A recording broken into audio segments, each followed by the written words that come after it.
indeterministic view, which is also non-reductionistic. All right, so I want to talk a bit about some history. William James is someone I enormously admire. He was one of the founders of the field of psychology. When he was 23, I think, 24, he went to Brazil for many months with Agassiz, and you can still go to the Harvard Museum and see these specimens that he collected in the Amazon. But when he returned from Brazil, he fell into a very, very deep depression that lasted for three or 4 years. And he stayed home mostly with his mother, who took care of him as he pondered suicide. And in his words, he called it his crisis of meaning. And it was brought on by a confrontation with the apparently meaningless deterministic universe portrayed by science. He could only conclude that there was nothing like God or any other higher purpose behind material events. He could only regard free will as an illusion. As a determinist, he viewed his lot as inevitable and unavoidable, which made him feel helpless and hopeless. But then he read an idea that changed his life. He read an essay, and this essay led him to abandon his belief in the reality of determinism. And in his diary on April 30th, 1870, at the age of 28, he said, "I think that yesterday was a crisis in my life. I finished reading the first part of Renouvilier's second essay, and I see no reason why his definition of free will, the sustaining of a thought because I choose to, the sustaining of a thought because I choose to when I might have other thoughts, need be the definition of an illusion. At any rate, I will assume for the present, until next year, that it is no illusion. My first act of free will shall be to believe in free will." So a key idea here is that free will is viewed as a mental operation, a volitional mental operation rather than a physical action. The sustaining of a thought because I choose to when I might have other thoughts. Well, this sounds a lot like volitional attention. We're paying attention to one train of thoughts rather than a different train of thoughts. Right? And so the domain of free will is mental operations, whether or not actions follow. You might have locked-in syndrome and be unable to act. But you can shift your volitional attention to the sound of the radio, and then you can shift your volitional attention to the sound of the television, or you can shift your volitional attention to your internal memories. So there is free will without action. Action is not necessary for free will, but I want to argue that mental operations are. Mental operations are at the heart of free will, and volitional mental operations are what free will is really all about. And in this talk, I want to argue that human beings are capable of a class of mental operations, of volitional mental operations that chimpanzees and other animals are not capable of, which will give us a new kind of free will rooted in the human imagination. So consciousness, I will identify as the domain of representations that can serve as the operands for volitional operators, such as volitional attention. So consciousness is the domain of free will. And we'll talk about consciousness later if you want, but my main focus will be on volitional mental operations. All right. So then we should really talk about different types of free will. One can be called proximal free will, and an example of that is picking. And, picking an apple from a tree, well, when all apples are interchangeable, there's no internal deliberation. You simply perhaps randomly pick one because they're all the same. Choosing is a bit different. Here, you're given options and you might want to deliberate over their pros and cons. You're comparing apples and oranges or different qualities of milk, and you might want to find one that's the cheapest and yet the highest quality. Maybe you want it to be organic or grass-fed. And so there are different criteria that you're trying to maximize. And so you choose, you don't simply pick. So there's a kind of local deliberation that is very common in life. And in addition, we have a kind of distal free will, which is choosing what future to strive toward over long stretches of time. And that might look like this, where I imagine the future of what I imagine the future that I want to realize. So for example, I might say, well, next year I want to visit Africa, maybe Kenya, therefore I should learn Swahili. Okay, then I should get a book on Swahili. And then I study a little bit every day, and within a year, I become adequate at Swahili. So I actually have the capacity to envision a future and then slowly through practice and hard work, accomplish that future or realize that future. In this case, a future in which I have a new kind of nervous system, namely one that can process Swahili, even though right now I cannot process Swahili. So this kind of distal free will is slow, it's not fast, but it can really change the world, and it can also change ourselves because we can envision new versions of ourselves. And so we become a different kind of animal in the sense that we can choose to eventually become a different kind of chooser in the future. And so that is effectively what I mean by second order free will, which we will talk about. But let's talk first about first order free will. Here's just one definition. If a mind can alter the probabilities of future events for its own reasons, and if it can knowingly choose among alternatives, some of which might really happen, then we can say the mind exhibits free agency or has a free will. Now, it's not a perfect definition, and we can get into details, but basically, when a mind can entertain possibilities, weigh among them, and then attempt to realize one of those possibilities, thereby affecting the probability of that envisioned possibility happening. Let's say that is the kind of free will that we have in common with a jaguar. So a jaguar in the Pantanal, by the way, if this conference really happens in December in Rio, I want to go to the Pantanal, and if anybody wants to go with me, that would be fun. Anyway, so the Pantanal is someplace I've always wanted to go, and here you have a jaguar in the Pantanal looking for a capybara, and it's thinking to itself, how am I going to get that capybara? So it has certain possibilities open to it. You can think of it as the garden of forking paths in its head. But of course, there's also a garden of forking paths in reality if indeterminism is the case. Now, the capybara also has a garden of forking paths in its head. So the jaguar is thinking to itself, how can I maximize my chances of getting that capybara? Well, I can take this path, which is shorter but louder, or I can go that longer path, which is more quiet. And so it can weigh its options. And then it can choose among those options, just as we can. And it commits to one path, it goes for it, and then it succeeds in this case, and certain possibilities become closed, others open up, and then it reaches its goal. But no jaguar thinks to itself, next year I want to be a different kind of jaguar. I'd like to be a jaguar that eats fewer capybaras and more tapirs. That simply doesn't exist in the animal kingdom. We are unique, I think, in the animal kingdom in thinking those kinds of thoughts. Next year, I would like to be a different kind of person, one who eats less meat, perhaps on moral grounds, because I don't want to destroy the consciousness of other beings. And even though I love the taste of meat, I'm going to try to change who I am and how I act.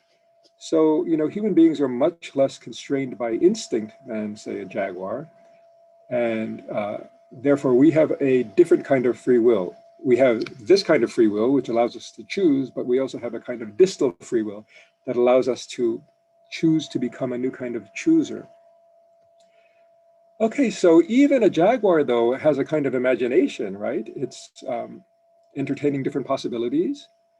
And imagination you can think of as being realized at many levels in the system. At a high level, there might be the actual entertainment of possibilities in an internal visualization or in an internal virtual reality.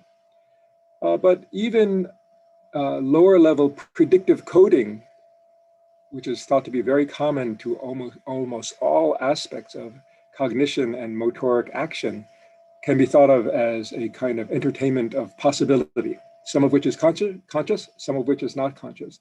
Now, we have imagination, we have a garden of forking paths in the imagination, and we have reality, which has its own garden of forking paths. The question is, do they correspond? You know, I think it's almost surely the case that there is imperfect correspondence between represented possibilities and actual possibilities. And if you are completely misrepresenting what you're capable of doing, you're delusional. So somehow we have to evolve to become realistic, or we have to learn to be realistic through feedback from our mistakes. So there's a dynamic interaction between perception, imagination, namely the consideration of possibilities, and what we do. And this is a cycle. So what we imagine affects what path becomes real, and which path becomes real opens up new possibilities for the imagination. Okay, just as an aside for philosophers, you know, we know that there are different notions of truth. Philosophy focuses on truth as logical coherence, at least analytical philosophy, which is a very important tool. And so the greatest weapon of philosophy is probably showing logical incoherence. A good example of that would be a reductio ad absurdum. So that's your greatest weapon. Then you have Charles Sanders Peirce's idea of pragmatism, and truth is then that what gets things done. It's that what works in life. The other, well, dominant idea is the correspondence theory of truth, and science focuses on that. And you want to know that you hope that your model of reality corresponds to reality, and science's greatest weapon, therefore, is countervailing evidence, empirical evidence. So if my model says it's raining and I look outside and it's not raining, I have falsified my model. So you really need all these kinds of truth, and they're not mutually exclusive. And I think in addition, you know, the correspondence notion of truth really needs to focus on a subset of correspondence, namely that in imagination, where we have to examine the idea that there is a correspondence between our imagined possibilities and the possibilities that are actually open to us. And since the future is not directly observable, how are we going to find this kind of correspondence? Well, I think we have to make predictions and see how they turn out, and then we learn from the mismatch. All right, so a kind of realistic form of imagination underlies type 1 free will, and it allows a jaguar to catch a capybara. So focusing on this type 1 free will, you know, how might that work in the brain? Well, I thought about that quite a lot, and I wrote this book back in 2013 about that question. How might you realize a type 1 free will, an ability to choose among options in the brain? And the biggest influence on me in that thinking was Wittgenstein, because I think he understood the neural code, even though he didn't think about neurons and didn't know anything about neurons. Still, his solution hit probably accidentally upon what neurons actually do. So what did he argue? He asked questions like, you know, what counts as a member of a set? What counts as someone who looks like a Laplander? So here's a bunch of Laplanders from northern Finland. Well, you know, if you go back to Aristotle, people thought membership in a class or a set might depend on necessary or sufficient conditions. And he said that's not true. Really, what you have are criteria. So let's say there are 10 criteria for what counts as a Laplander. Well, you might say they tend to have, you know, blonde hair, they tend to be fair-skinned, they tend to be kind of short, they tend to, you know, there might be 10 things. But none of them is necessary or sufficient for membership in the class. And, you know, if you say, well, a Laplander has to be blonde, well, that one is not blonde. Okay, well, they tend to have a thin nose. Well, that one has a fat nose. Well, they tend to be short. Well, that one is tall. And so what you have is criterial satisfaction of some set of criteria. And let's say there are 10, you need 5 to count as a member of the set, just say. Well, somebody might meet those 5, somebody may meet those 5. A prototypical Laplander will meet all 10, but because of this loose criterial satisfaction, you'll end up with a family that shares family resemblances. And I realized that Wittgenstein was right, and that neurons function as criterial assessors of their input. Anyway, this realization that the brain was Wittgensteinian opened up a kind of solution for a kind of free will for me.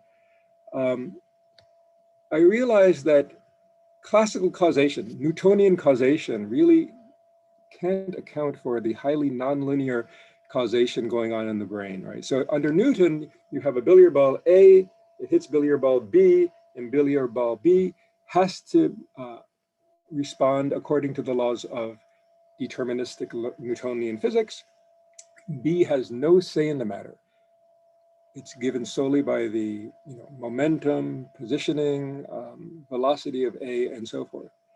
But what's going on in the brain is something like criterial causation, where B sets informational conditions on A for the release of B's action. For example, if the ball is striped and odd, do this. But if it's even, do that. But if it's striped and even, do this. And if there's all these if-then statements that B can impose on A, and neurons do something like that, which leads to a kind of, something very different from either Newtonian determinism or the utter randomness. This is an old claim by David Hume that there's nothing between determinism and complete randomness. And in fact, there is. Hume was wrong. There's what evolved. So, I didn't discover criterial causation. It was discovered by evolution. The brain solved this problem by constraining possibilities. So it's not deterministic, and yet it's not utterly random. So criterial causation, discovered by evolution, is the basis of those physical systems that we now call life, or biological systems, at every level, from receptor binding up to consciousness. So, if you look at the, well, you can imagine, if you look at the upper right, you could have some receptor, let's say, say that's an NMDA receptor, but let's say it's so an NMDA receptor binds all kinds of things. It binds ketamine, it binds glutamate. Take a serotonin receptor.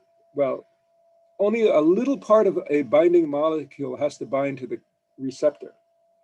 But what the rest of the molecule looks like kind of doesn't matter. And so you can have this huge family of molecules that bind to that receptor. Some of them have huge consequences, like the hallucinogens, psilocybin, mescaline, LSD. They all bind to the serotonin 5-HT2A receptor, because that receptor is imposing criteria on the shape of the molecule, but not its global shape, just some component of the shape.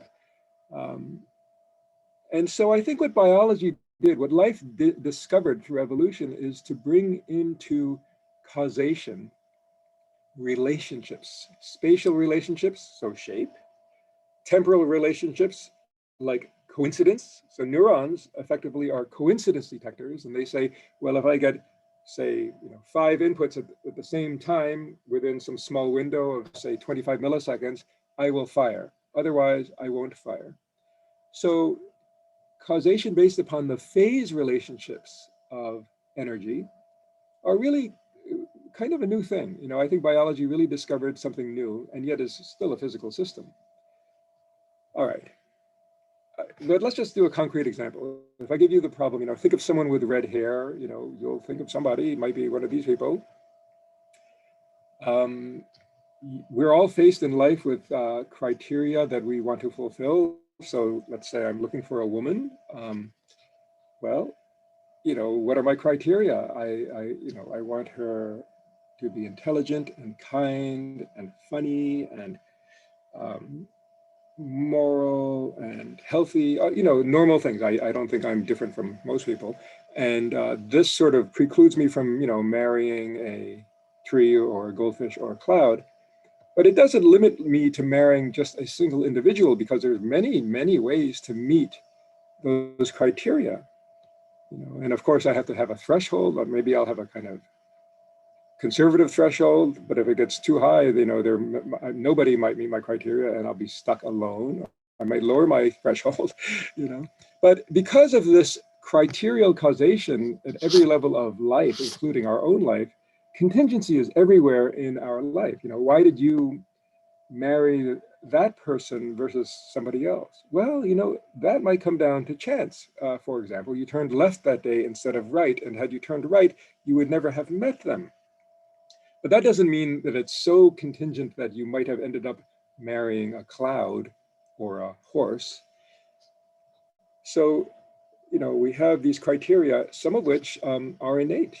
We cannot choose to choose. We cannot choose to become a new kind of chooser in every sense. So, for example, I cannot choose to make vomit smell good, because that was made innate in me.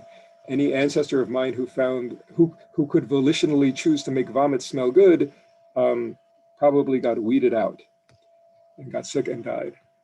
All right, so I want to focus, though, in this talk on type 2 free will, because it's really the human type of free will.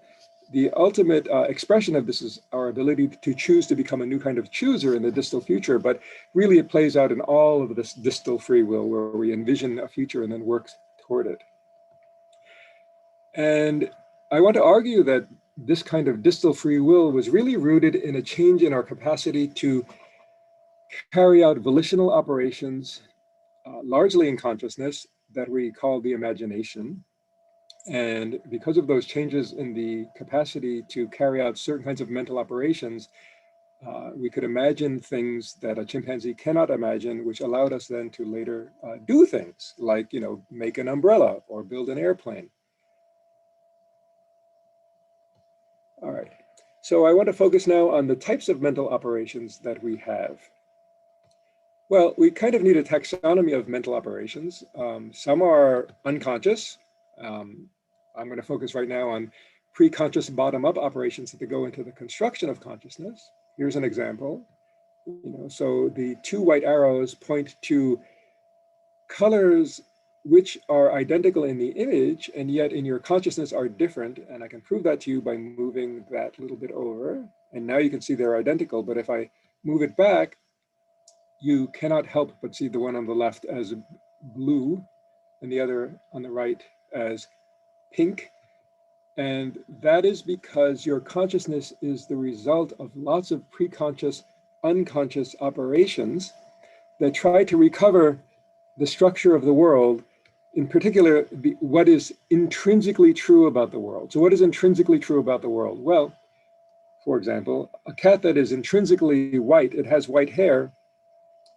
If it runs under a blue light, well, the color coming from its hair is blue, but you want to discount that fact to recover the intrinsically true white hair of the cat. So evolution came up with lots of so-called constancy operations, in this case, color constancy, to recover what is intrinsically true. So this is an unconscious, preconscious operation that is not subject to volitional control. And in fact, we cannot will to see this as it really is, where those two colors are in fact identical in the image. We are unable to reach down to that level. All right, now of more interest concerning free will are volitional perceptual operations. And I'll give you some examples of that. Here, if you focus on any of those fixation spots and simply attend to one of the disks, it will change its brightness. So you can use your volition to choose to make any of those disks brighter, more opaque, and usually in the back. So here, a volitional mental operation in the absence of action changes the contents of your consciousness.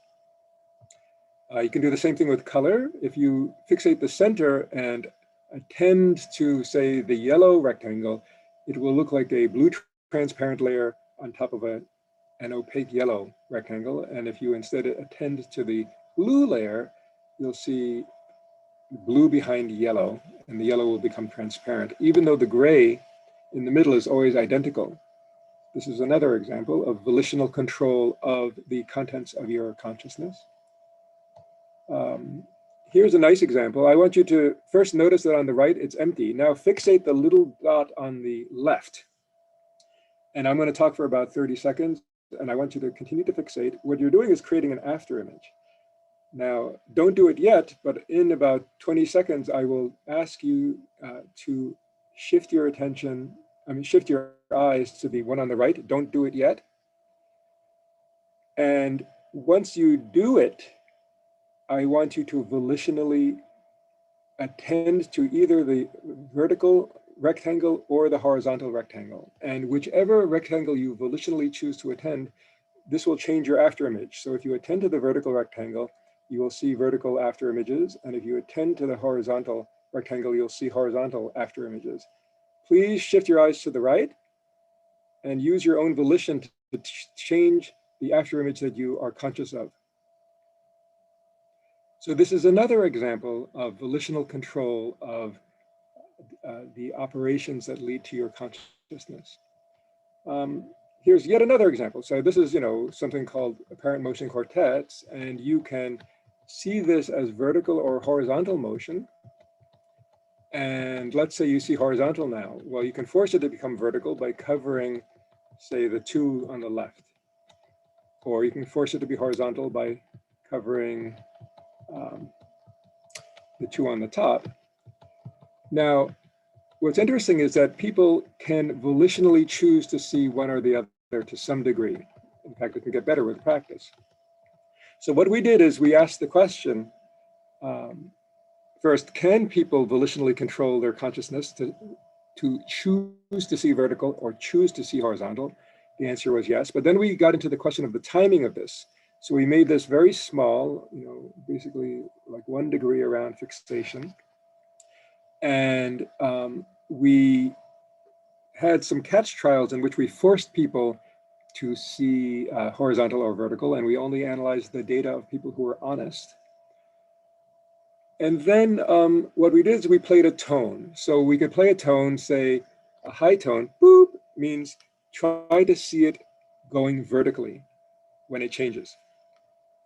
Or we played a low tone, boop, try to see it going horizontally when it changes from this to this.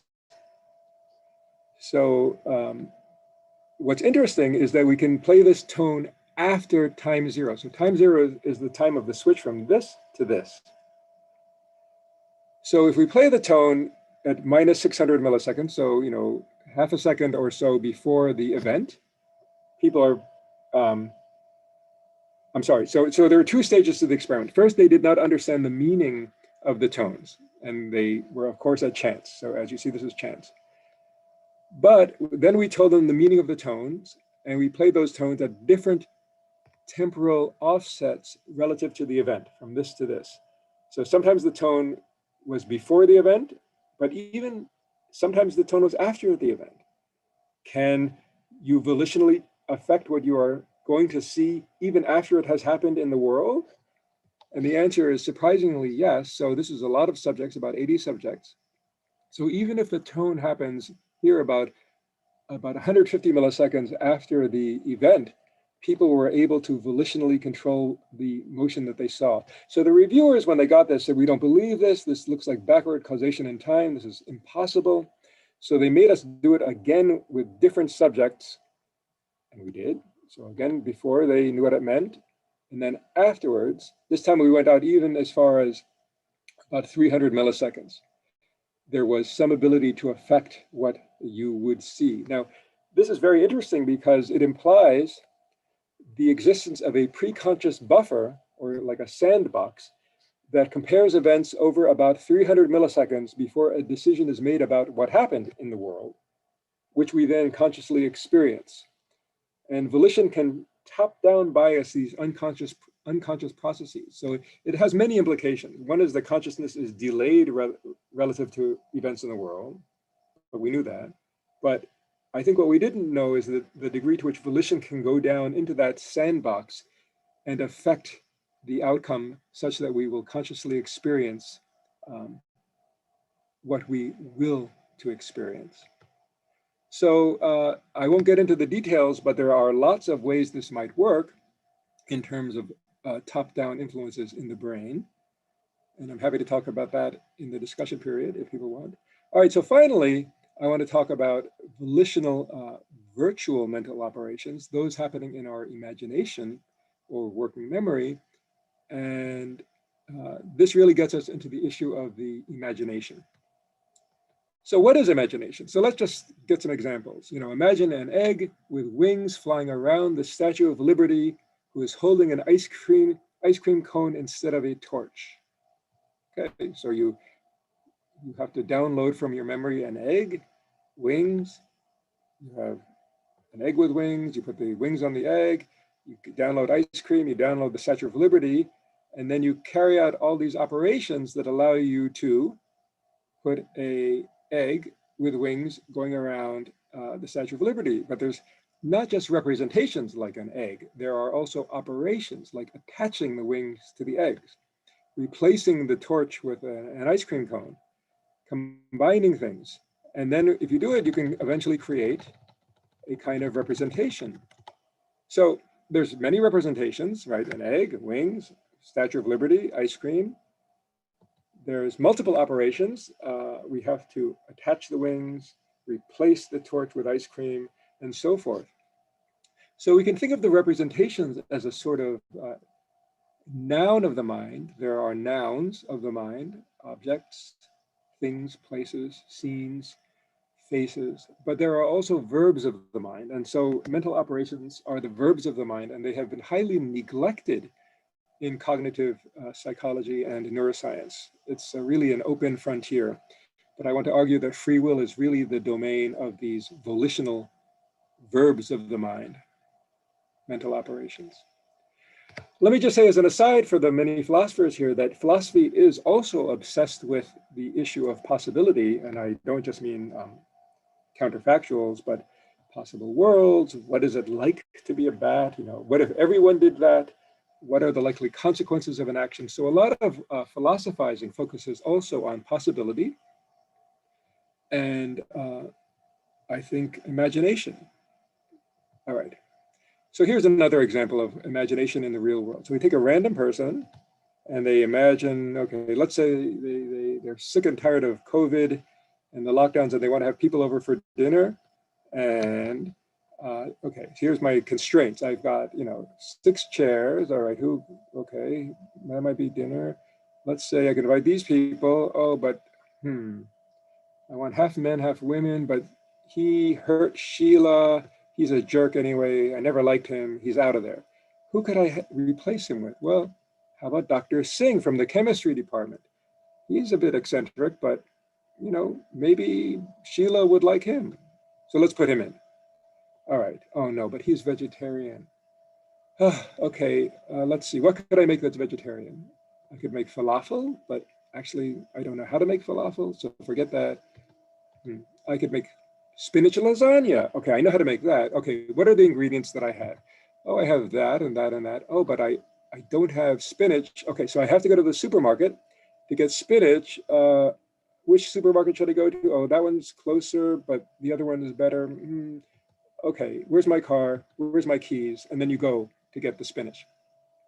That's how a lot of volition operates on the ground in life. All right, so where do these branching possibility trees really come from? What do we mean by imagination? Is it simply mental imagery? I would say no, because mental imagery tends to focus again on something like the nouns of the mind, hammers, faces, the dress, houses, scenes, whereas imagination is very fundamentally tied up with mental operations. And we can rotate things, we can put them together, take them apart, and so forth, dismantle them. And so operations, or the verbs of the mind, are central to volitional mental operations, and therefore to free will.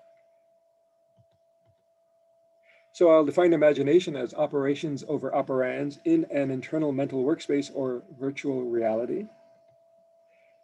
Okay, so now I want to talk about evolution. How did our kind of imagination evolve? How would we even be able to figure that out? It seems impossible because mental events don't leave fossils, neurons don't really leave fossils, thoughts don't leave fossils, spoken words don't leave fossils. All we have are artifacts and bones, and now maybe genetic clues. So let's try to take a guess at how our kind of imagination evolved in our lineage.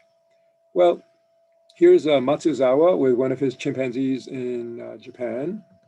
And his group did an amazing experiment that, let's see if I can show it. So I don't know if this will work. Ah.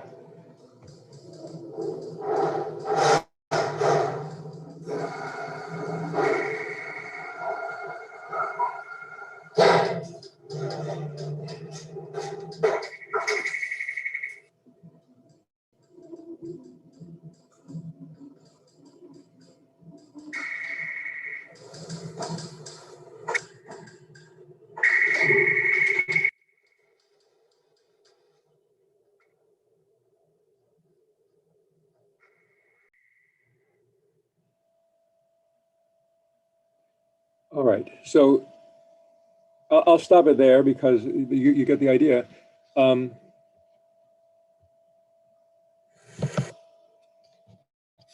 on. I have to wait. All right, I'll talk.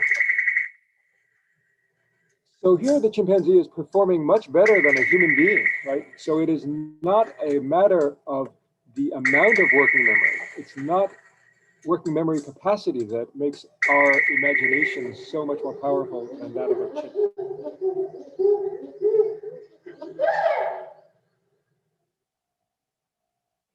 All right, so what happened in our lineage to give us our kind of mental operations?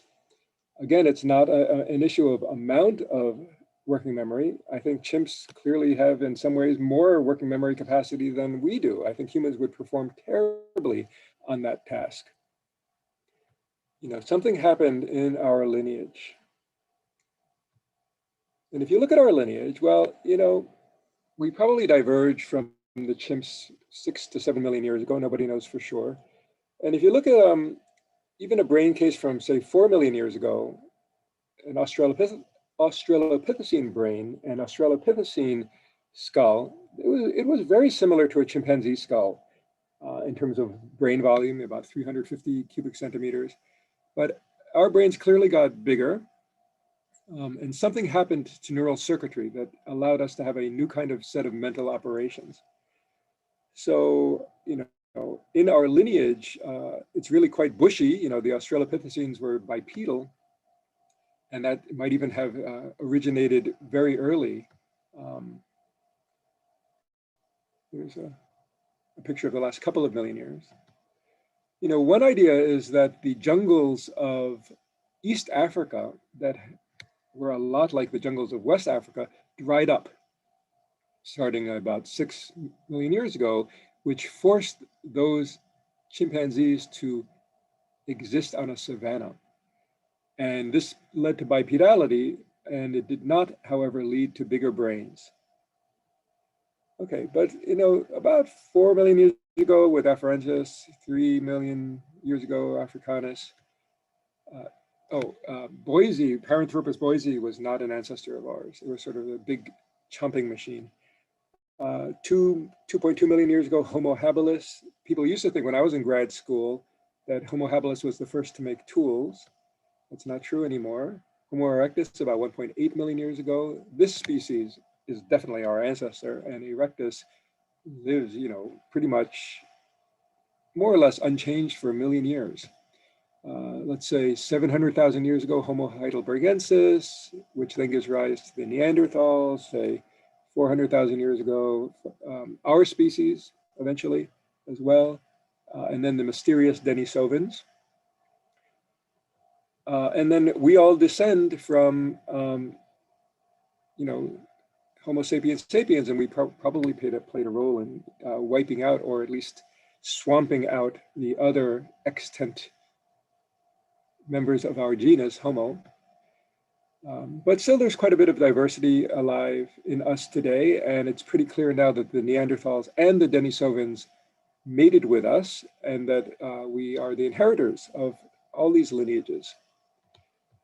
Oh, and then there's Homo floresiensis. I'll just say as an aside, I spent several years looking for this creature in Indonesia with National Geographic, and we failed, but I imagined myself as Jane Goodall. I would be the Jane Goodall of the remaining Homo floresiensis, but extinction beat me to it, so that's life. All right, so here you have some Australopithecines. They appear to have made tools, right? So this is something new. They have found in Kenya tools that are 3.3 million years old, and that's before our genus. So these tools at Lomekwi, you know, they're pretty primitive, but the journey of 1,000 miles starts with the first step. And they appear to have involved some degree of intentionality. So you have to hit it and then rotate it and hit it again. So that's called napping. And that involves something like a plan. Even though this is very primitive, this was not simply just smashing rocks together. So here are some examples of probably our ancestors' first attempts at making tools 3.3 million years ago, and probably eventually they'll find older ones. The older one tool sets were slightly more advanced. These are the ones presumably made by Homo Habilis. And then there was a real revolution in tool making with Homo erectus, combined with a real jump in brain size. And the cool thing is they made these Acheulean hand axes that were teardrop shaped. And it's amazing because there's a lot of planning and probably imagination necessary to build that. You know, it's not a simple thing to make that.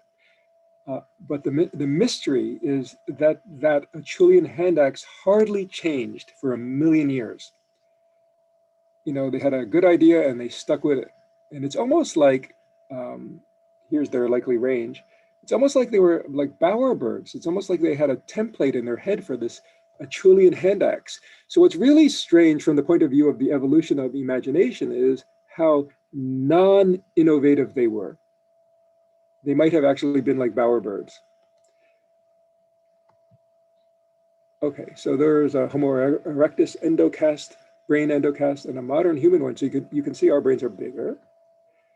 Now, some people have claimed that Homo erectus actually did have something like art. You know, somebody found these scratches on a clam in Indonesia and claims that this is art. But, you know, it's so different in degree from what we call art that I would argue it's a different kind. But, you know, it might have begun already with Homo erectus. You know, one argument is that brain size got bigger because of extreme changes in climate, again, drove a lot of this. I think that's plausible. And there's no question that our brains got bigger.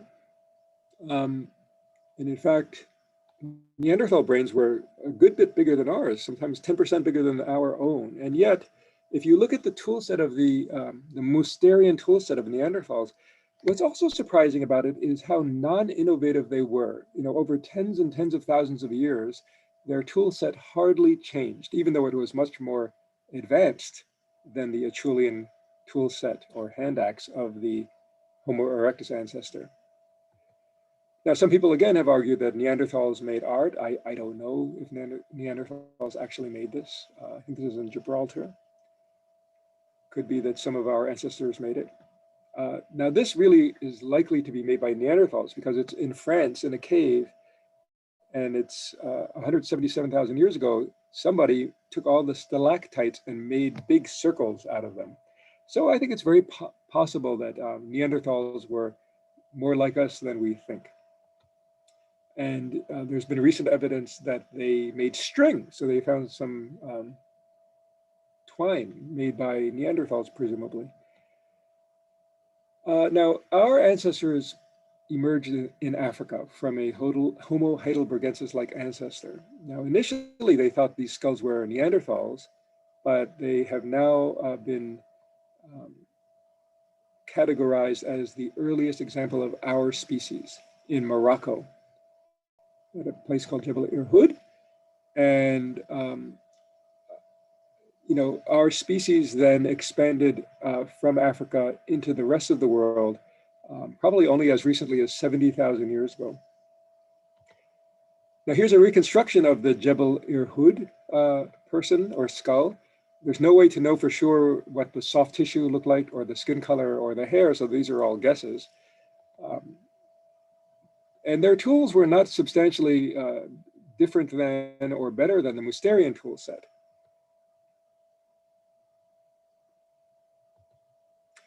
I just want to say as an aside that, as recently as 30,000 years ago, there were several types of beings in our genus alive. You had Floresiensis in Indonesia, Rodensiensis in Africa, Naledi in Africa, Erectus in many places, including Asia and perhaps Europe, and the Neanderthals, and eventually also ourselves. So it was a little bit like a Lord of the Rings world, and our species then emerged victorious, you might say, and we probably played a role in the demise of all these other types of humans. So something happened that led to our imagination being so different. You'll see in her hand, she has a statue of a lion's head and a human body. So our species comes out of Africa maybe 70,000 years ago. They probably go along different routes. One route is to through Western Asia to India and ultimately to Australia, which is amazing. And that might have happened already 65,000 years ago. Now, about 41 to 43,000 years ago, our species, sapiens, makes it into Europe, although it was occupied by Neanderthals. I think it's plausible that they went up the Danube until they couldn't go any further. And the end of the Danube, where you cannot go any further, is in southern Germany. If you look around southern Germany, there are all these caves, and you find all this art from this very early period. And it's simply unlike anything that I think the Neanderthals did. I mean, the tools themselves were not substantially better, but the art really stands out as something different in kind. And, if you look at that second thing, it seems like some kind of symbolic processing is going on.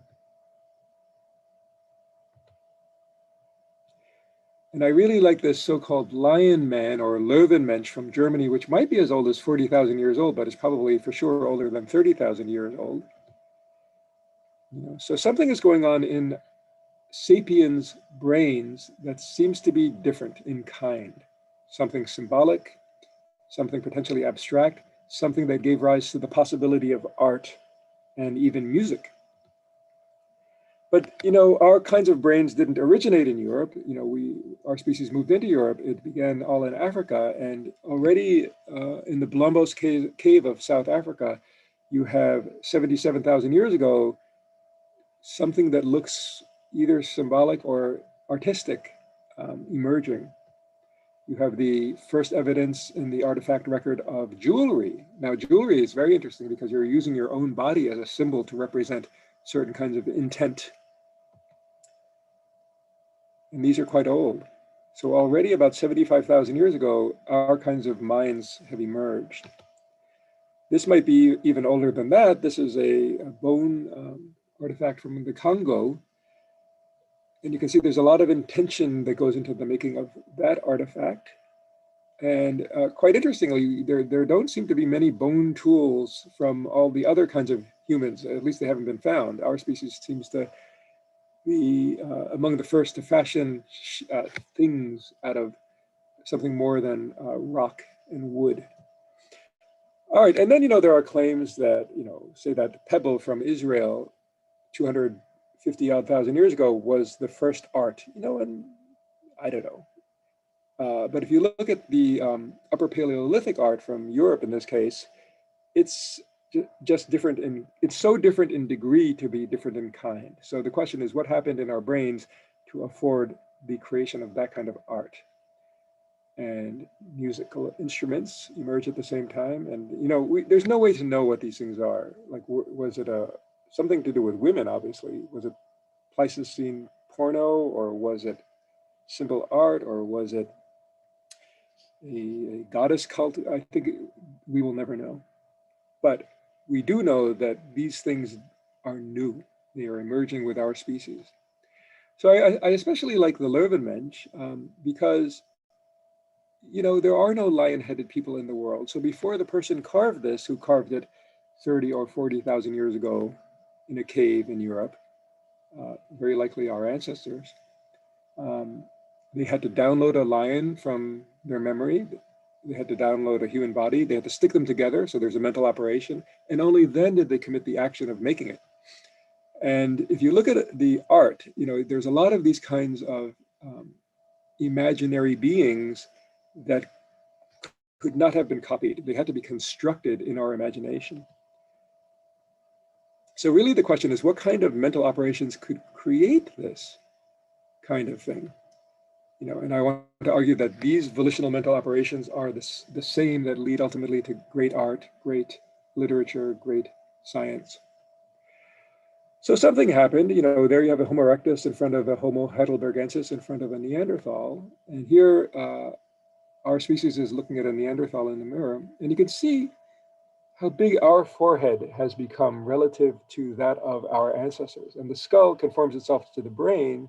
So really our prefrontal cortex got proportionately bigger, although our brains didn't. If you look at a Neanderthal brain, it's actually bigger on average, you know, say 1450 cubic centimeters as opposed to say 1300 cubic centimeters. So it's not an amount of brain, it's something that whatever changed in the neural circuitry. And I think it most likely had something to do with prefrontal cortex. This is simply looking at the changes of the size of the brain. So if you look at prefrontal cortex, here Terence Deacon, he said if you take a chimpanzee brain and blow it up three times so that it has the same volume as a human brain, still our prefrontal cortex is disproportionately bigger than that normalized chimp brain. So whatever changed, it had something to do with this. Now, prefrontal cortex exists in pretty much every other mammal as well. But in us, it changed, I think, in not just degree, but in kind. And I'll just give you one example. There's a very interesting phenomenon called reverse contingency reward. So if I give, say, a chimpanzee 2 grapes in one hand and 1 grape in the other, the chimpanzee will reach for 2 grapes, and then I give it 1 grape. Now, if it would reach for 1 grape, I would give it 2 grapes. Chimpanzees always reach for 2 grapes, and they cannot stop themselves from reaching for 2 grapes. Now, a child of, say, 2 will, if I say here are 2 candies and here is 1 candy, they'll reach for 2 and I'll give them 1. Then they'll do it again, they'll reach for 2, I'll give them 1. But almost every child, especially after the age of 4, will say, that's strange. And they'll try to reach for 1, and then they'll get 2, and then it's game over. They'll never reach for 2 again, they'll reach for 1. So part of what's going on is the ability to suppress or inhibit prepotent responses that might be even in the brainstem, right? And without this, we would all be Phineas Gage, grabbing food and grabbing skirts and doing all kinds of bad stuff. Now, how did our prefrontal lobes get so big? You know, one idea is that this is like our peacock's tail. So, you know, Darwin talked not only about natural selection, but also about sexual selection. So if you think of natural selection as sort of weeding out the left end of the bell curve, you know, get rid of the slow ones or the weak ones, you can think of sexual selection as weeding in the right end of the bell curve, depending on certain criteria. Now, in birds and mammals, it's usually the females that select. The males display or they compete, and then the females select based upon their criteria. Now, if their criteria are, I like sexy big tails, you can see how that will lead to the peacock's tails. But if the criteria are, I like brilliant, intelligent minds that can govern their instincts and desires well, you can imagine how this would become like a peacock's tail. All right, so now I want to move from evidence about how our imagination evolved to something more like a guess about what happened at the level of neural circuitry, and I'll call this modular disencapsulation. So we're all familiar with the ideas of mental modularity going back all the way to phrenology, but really championed by Tooby and Cosmides. And the idea is that the brain is something like a Swiss Army knife. You know, it has something specialized for every particular need. There might be submodules. You know, and the idea is, if you read Jerry Fodor's book, you know, he talks a lot about mental modules being rapid, dedicated, running in parallel, encapsulated. But in his book, he also talks about the existence of domain general abilities that do not meet the criteria of modularity. And you know, there has been much less focus on that point made by Jerry Fodor, and I think much too much focus on his point about modularity.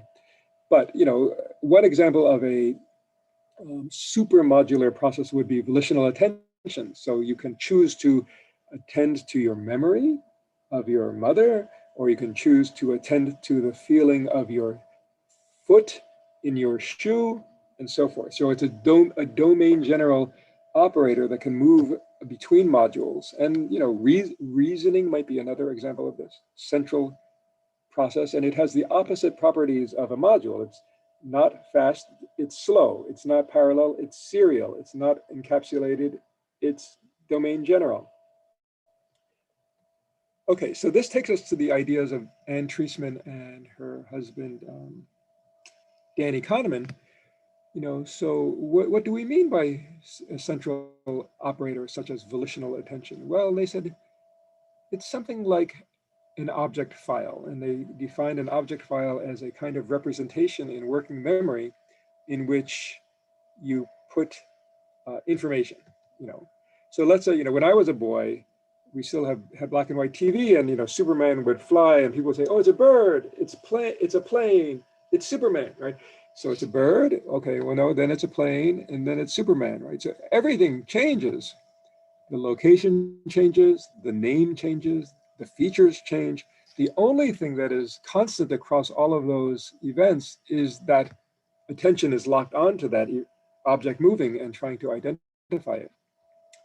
Anyway, so a long time ago, I started writing about a kind of guess that the circuitry that changed was volitional attention. In particular, the nature of these object files changed, which permitted something in humans that didn't happen before, namely to have not just a representation of something held in working memory, but that to which it points to. So the beginning of something like symbolic processing. So, you know, you take a macaque, it can look at a banana and it can remember the banana. It can close its eyes and even think of the banana, but it doesn't have these pointers to things that the banana itself are not, right? But if you take a human, they can look at a banana, they can say, okay, that banana points to, you know, where I work or my son. And this gives rise to lots of problems, right? Because now you've got two things in your object file. You've got the banana and you've got your son. So you need to now have some kind of reality marker and say, okay, the banana is the real, but the thing to which it points is not real. Otherwise, you might think the banana really is your son. So you can see that this new kind of cognitive architecture could lead to madness. But the key thing that seems to have happened, I believe, is that operators from one module could now operate on the operands of another module for which that operator did not evolve. And this gave rise to lots of things. Let me just give you a couple of examples, right? So you might take an operator that was used to determine the fertility of a potential mate, which normally would only be applied to potential mates, but now you could apply it to things like sunsets and that feeling of near eroticism coming from the redness of a sunset with its symmetries could evoke feelings of beauty that were inappropriate, but were the beginning of art. You can imagine the application of operations that were dedicated to decoding the intent of other minds now being applied to things that were inappropriate, like the clouds. And this could give rise to the idea that, you know, there's a mind behind the clouds that we have to relate to and appease. Now, some of this is non-volitional, but some of this I argue is volitional, such that previously encapsulated operators came to be volitionally applied to operands from other modules. And, you know, so we could take something like mental rotation and we can apply it to something. And that mental rotation operator might have originally been applied only to, you know, physical manipulation, but now we could apply it to internal mental imagery. We could apply pattern operations from visual cortex inappropriately to things that it was not designed for example, our memories, and see now patterns in our life with an emergent then awareness of death and all of it, all that means. You can see how religion would begin with the inappropriate operation of decoding minds applied not to human bodies, but to clouds and other natural things. And you get an awareness of minds behind the clouds, which can lead to all kinds of other nearly crazy things like, well, it hasn't rained in 6 months, therefore we have to throw a baby in the volcano to appease this mind behind the clouds. So the breaking out of mental operations from their encapsulation gave us an incredible freedom to see patterns that other animals could not. But it also led to the potential for madness. And I can get into that later if you want. Anyway, so I'll talk now in the last part of the talk about some empirical tests of some of these ideas. This is work primarily done by my former grad student, Alex Schlegel. All right, so let me just give the people who are not brain scientists a background. So the brain is modular in very interesting ways. Here's a picture made by Randy Buckner and his group, looking at what parts of the brain correlate with what parts or other parts of the brain when the brain is doing nothing. So when you're simply resting in the scanner doing nothing, certain parts of the brain correlate in their activation. And so this is a seven area parcellation. You can make finer parcellations. But let me just quickly go through what these 7 basic modules do, right? So you have visual processing there in purple. You have somatotopic processing and motoric control of the body in blue there. You have regulation of the emotions in that light green area there. You have what's called the ventral attentional network, or exogenous attention in those lilac areas there. And this is attention that is not volitional when you automatically shift or orient to something like a loud noise or somebody saying your name. The red areas are called the default mode network, and this is going to be part of our imagination story. And the reason these areas correlate, so this is a different view of the default mode network, is that they're actually connected by axons that are connecting these areas so that they are talking to each other, and that is why they correlate at rest. And then the green area is volitional control of the eyes and attention. And this yellow area is also volitional, right? So the green area is volitional and the yellow area is volitional. And this is also called the frontoparietal network. And we're gonna make a link between the red areas and the yellow areas in the remainder of this talk. Now, this frontoparietal network has been itself broken down into 2 areas. or two subcircuits. One is called the cingulo-opercular network, and the other is called the frontoparietal network, perhaps linked through the cerebellum. This is beautiful work by Steve Peterson's group. And here we have to go back to the philosopher Schopenhauer, who said something very relevant here. He said, willpower is like a strong blind man who's carrying a lame seeing man.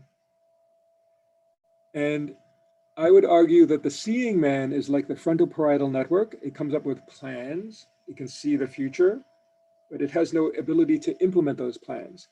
The cingulo-opercular network, especially the anterior cingulate, the dorsal anterior cingulate, is like the blind man who is very strong. It keeps us on target. And you need this interaction. You need both. To make a different metaphor, if you're going somewhere, if you're driving a car, you need a driver with a plan, but you also need gas in the car. If you have only a driver and no gas, you're going nowhere. And if you have only gas and no driver, you're going nowhere, right? So you need both vision and willpower to enact your will. So this network, this frontoparietal or cingulo-opercular dual network, is very central to volition or free will. Now here's a very beautiful paper that mapped out the key circuits of the brain. And I just want to quickly just mention the old models of working memory, because they're so simplistic and wrong that, but we need to build on past work, right? So the old work argued that the imagination would be realized in something like working memory, and that there's a central executive, probably living in the frontal lobes, that has slave systems. So it was a master-slave relationship. And so the central executive would reach down to these different slave systems and basically tell them what to do. Now, the vast majority of work in my field that looked at working memory looked at its capacity. And so you have standard work like this that argues that we're able to maintain some few number of things in our working memory. Much less work was done on the operations that can be carried out in working memory. Right? So the field, my field, has emphasized representations or nouns and relatively underemphasized mental operations or verbs of the mind. But this is really where the action is in free will. All right, so let me just go through 3 experiments in fMRI relatively quickly. I think this will be difficult for the philosophers, so don't worry about the details. I'll just try to convey the main meaning of this. So we try to think of an experiment to get at the mental operations that would lead to the construction of the Leuvenmensch. You have to put things together in your mental workspace. So my student and I came up with this idea. The idea was to take a shape like the one on the upper left here, and you could either take it apart in your head, you can disassemble it into these components according to some rule, or you can simply remember it, so you maintain it, or you could take the parts, and then you might have to put them together according to a certain rule, or you simply maintain it. So what part of the brain allows us to do mental operations like putting things together and taking them apart? So we looked in certain brain regions of interest, and there were, I think, 12 of these main brain regions. And we were able to decode what people are doing, whether they're manipulating or remembering in lots of these brain areas. But we tried to get even further than the standard method of what's called multivariate pattern classification, because we didn't want to only look at correct classifications, we wanted to use mistakes to get even more information. So we guessed that if the classifier is going to make a mistake and it says the person was constructing parts into a whole, if it made a mistake, it's more likely to say that the person was doing this different operation. right? Because both of these are operations. Similarly, if you were maintaining parts and the classifier thought you were maintaining the whole, well, if there's a misclassification, it's probably going to say this. So under that assumption, we were able to create what's called a confusion matrix, and we were able to then look not just at patterns of correct classification, but also patterns of incorrect classification. And we were able to use this mathematical trick to squeeze more juice out of the lemon, which is MRI data in this case. So we are able to look at the data of classification, correct and incorrect, in all these different brain regions.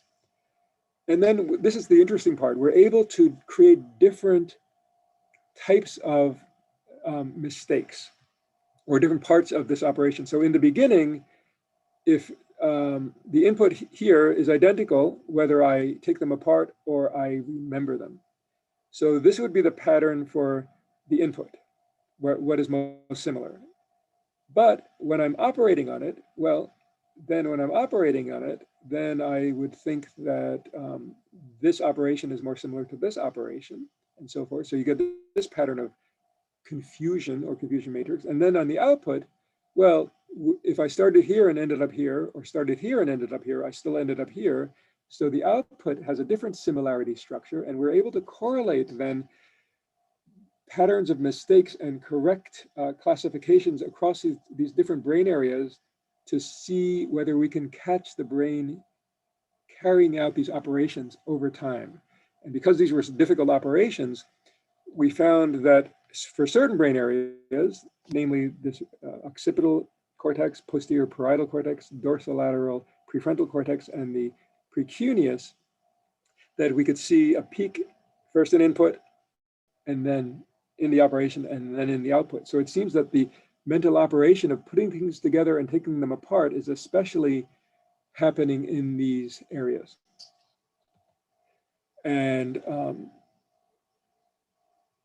yeah, and so we can look at different patterns of connectivity. So in the maintain case, it seems like the medial temporal lobe, tied up probably with the hippocampus and memory, is a central hub for maintaining images. But here, since we care about operations, here it seems that the real hub seems to be the precuneus and maybe the posterior parietal cortex, but the dorsolateral prefrontal cortex. That this is the key circuit for carrying out those mental operations. So the precuneus might be a hub for mental operations, whereas the medial temporal lobe might be a hub for maintenance. And so there you have the, in light blue, the dorsolateral prefrontal cortex, in green there, the posterior parietal cortex, and then kind of medially, you have the precuneus there. These areas seem to be essential for the execution of volitional mental operations. Now, interestingly, tying it back to that theory paper, it seems like what I've circled here on the lower right as part of the frontoparietal network seems to harness the posterior cingulate and precuneus, which is part of our default mode network. And you can think of the default mode network as kind of almost our internal virtual reality.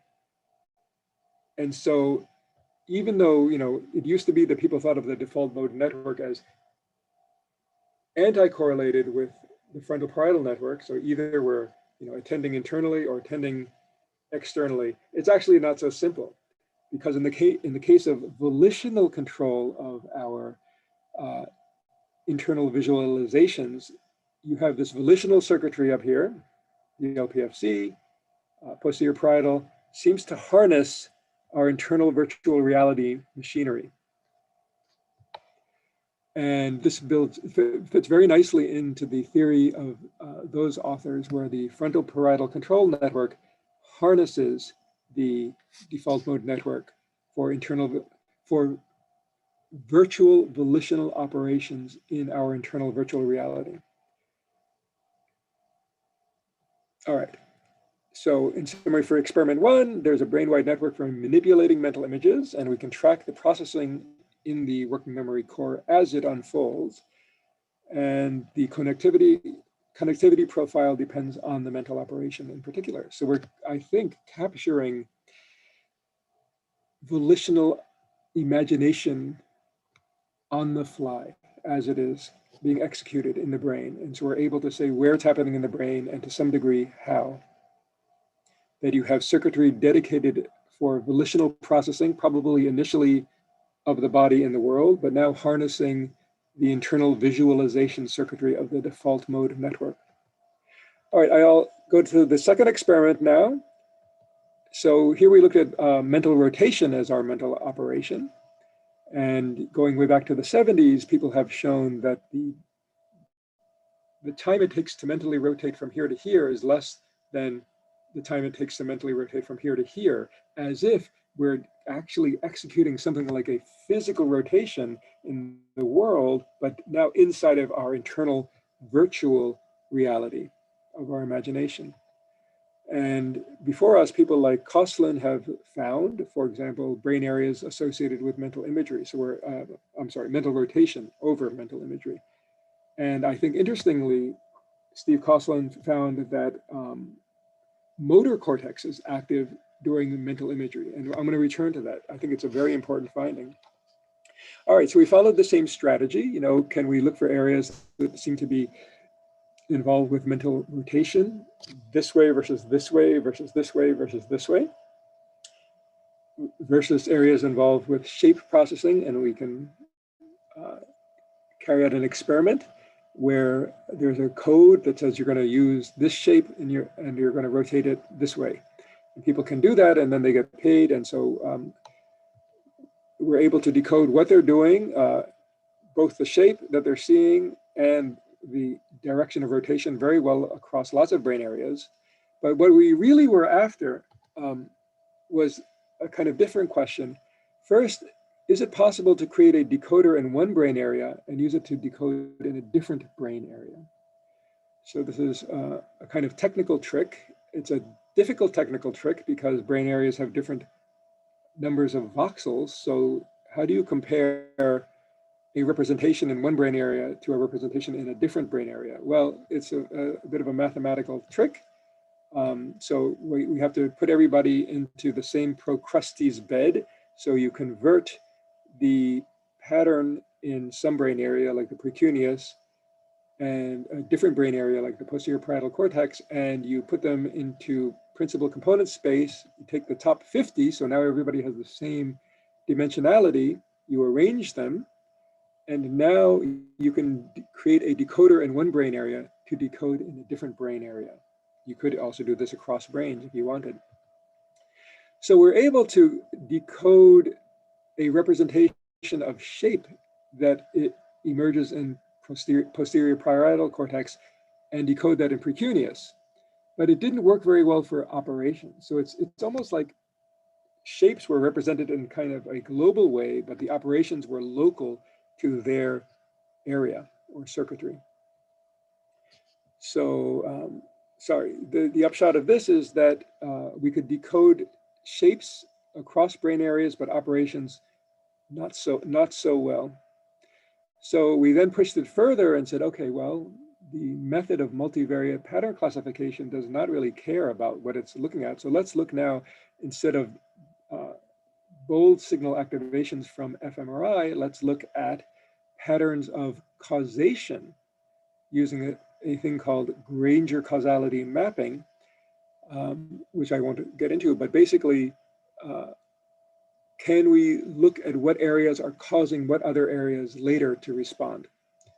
And so now you can create classifiers over patterns of Granger causal mapping, and I won't get into the details, but basically it allows us to look at what's causing what in the brain. So for shapes, there's a lot of causation going both forward and backwards, but this is what I want to focus on. For operations, you can see the causation primarily seems to go from the front to the back, from these prefrontal areas, especially these volitional prefrontal areas, the dorsolateral prefrontal cortex and the frontal eye fields, both volitional areas, both involved, I would say, especially volitional attention and then volitional imagining.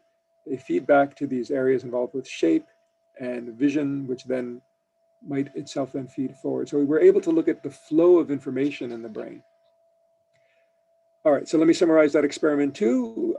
There's information about both shape and operations throughout the brain, but the format might be shared for shape across the brain, but for operations, not so much. Operations are more locked into their module, so to speak. And we can look at the top-down influence of volition on earlier processing. All right, so let me move to the last experiment, and this is, I think, very interesting. We again looked at volitional control of mental operations. I'm sorry, of mental rotation as our mental operation of interest. And here again is Shepard and Metzler's work. So here we added to our standard repertoire of regions of interest, motoric regions of interest, shown in yellow here, different shades of yellow for different motor regions. And so we can carry out the same technical tricks, and we can decode whether somebody's rotating this way or this way or this way or this way. But that was not that interesting. What we really wanted to do was see whether we can decode from a mental operation in your head to the decoding of an operation with your hands. So we had people either imagine in their heads rotating something this way or this way or this way or this way, or taking a physical object and rotating it with their hands this way or this way or this way or this way. Here the question then is, can we create a decoder with hand motions to use for decoding what people are imagining mentally in their mental operation and vice versa? And the answer is yes. So in premotor cortex and the supplementary motor area, and in some of these same areas that we have seen before for imagination, we can decode a physical operation using a mental operation and vice versa.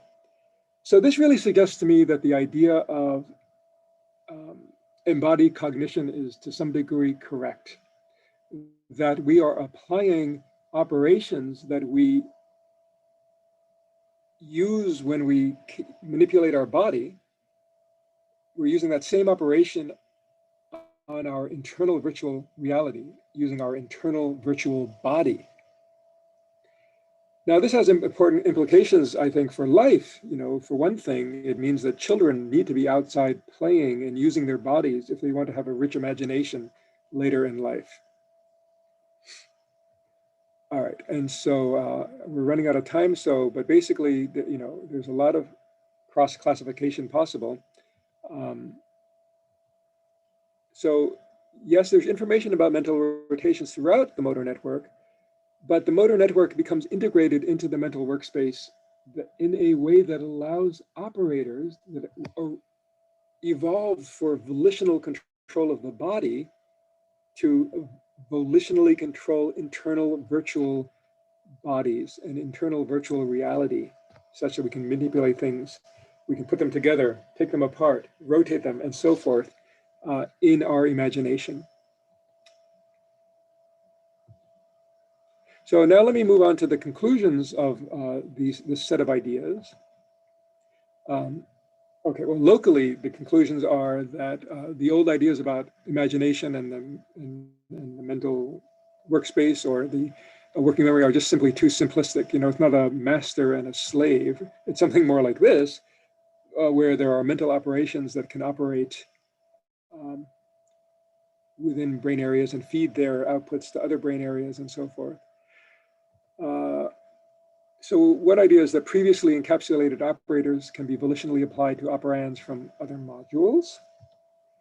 Another key idea is that disencapsulation of operators, including motoric operators, importantly, that evolved for real operands, like rotating things, when applied to the internal virtual operands of our imagination, led to the possibility of creating the lion man, the Löwenmensch, which really set us free in a way that a chimpanzee is not.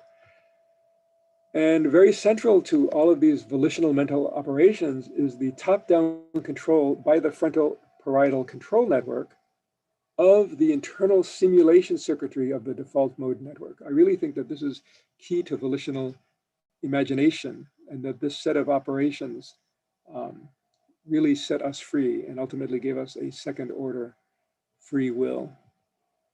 So let me move on to some even more general conclusions that are not simply scientific. So really, what set us so insanely free relative to, our closest relative, the chimpanzee or the bonobo? I believe that the evidence suggests that there was a kind of demodularization in our lineage, probably rooted in attentional circuitry that allowed us to maintain simultaneously an object and its referent and operate on those things. The disencapsulation of previously encapsulated operators led to many things, including art and music and metaphor, probably also language. You could take sequencing operations that have evolved motorically, say for navigation or reaching, but now apply it to these internal symbols. The volitional top-down frontoparietal control network harnesses the default mode network core as an internal virtual reality in our lineage that gives us this almost insane imagination. And as Karl Popper put it, this design enhancement allowed our hypotheses to die in our stead. But central to this idea of free will is, or at least second order free will, is the capacity to recreate ourselves. And I don't think any other animal does anything like this, but very central to it is the ability to imagine a future self and then work towards it step by step. And we're not utterly free. We cannot will to fly if we don't have wings. We do have a genetically given potential, but we don't have a genetically given outcome. And so given our potential, we can shape it. So we're not simply shaped, it's not, people talk about the environment and genetics as if those two things explained everything. Well, you might say that we ourselves are part of the environment that then determines whether we will realize our potential or not, or if we do, how we will realize it. So if we envision ourselves as speaking Swahili next year, we can get a book about that. If we envision ourselves as speaking Mandarin, we can get a book about that. And so there are multiple ways that we can realize our potential, even if we are not utterly free to realize any potential. So everything starts with an imagined vision, and we can shape our future to realize that vision within limits. And this can lead to great evil, because unlike a chimp, we can envision this or this. Hitler was a visionary. It was just that his vision was evil. The concentration camps began not with an action, but with an act of imagination. But the same imagination that is our greatest weapon is also our greatest tool, because imagination can also give us this. And this, a world based upon the cultivation of deeper awareness and kindness. So I just want to finish by saying that I made a MOOC for the public. So it's not just not really for philosophers per se or neuroscientists per se. I tried to make it as understandable as I could. It's 83 short lectures about these issues of evolution, neural circuitry, second order free will, first order free will. And you can find it on edX.org or my webpage or on YouTube. Here's a picture of it. And here are the people who did all the hard work. And I just want to say thank you for your attention.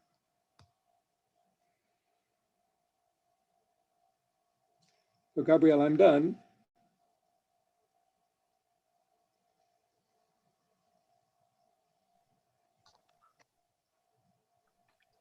Okay. Thank you, Professor Peter.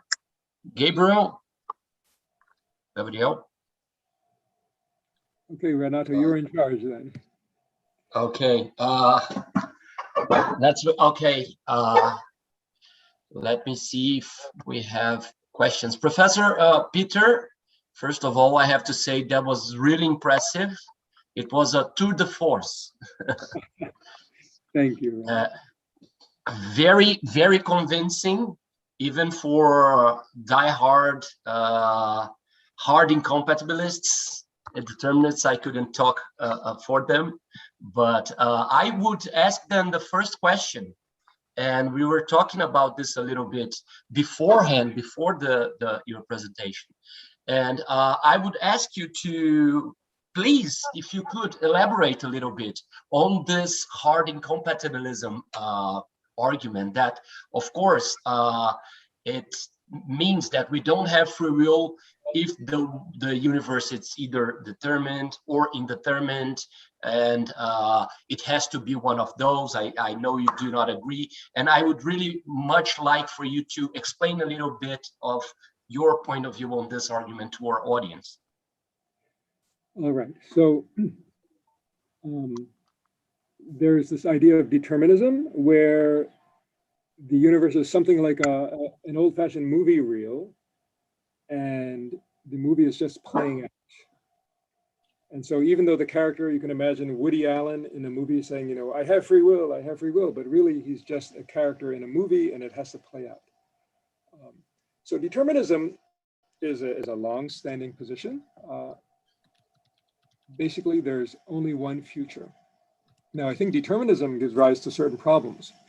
One is that it's a bit of a mystery why we find ourselves in a now at all, but given that, why we're in this now versus any of the other nows.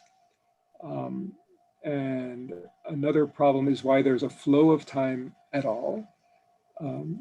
None of these problems arise for indeterminism, because in indeterminism, there is an asymmetry between the future and the past, where the future is the domain of possibilities, and the past is the domain of things that happened but are no longer possible.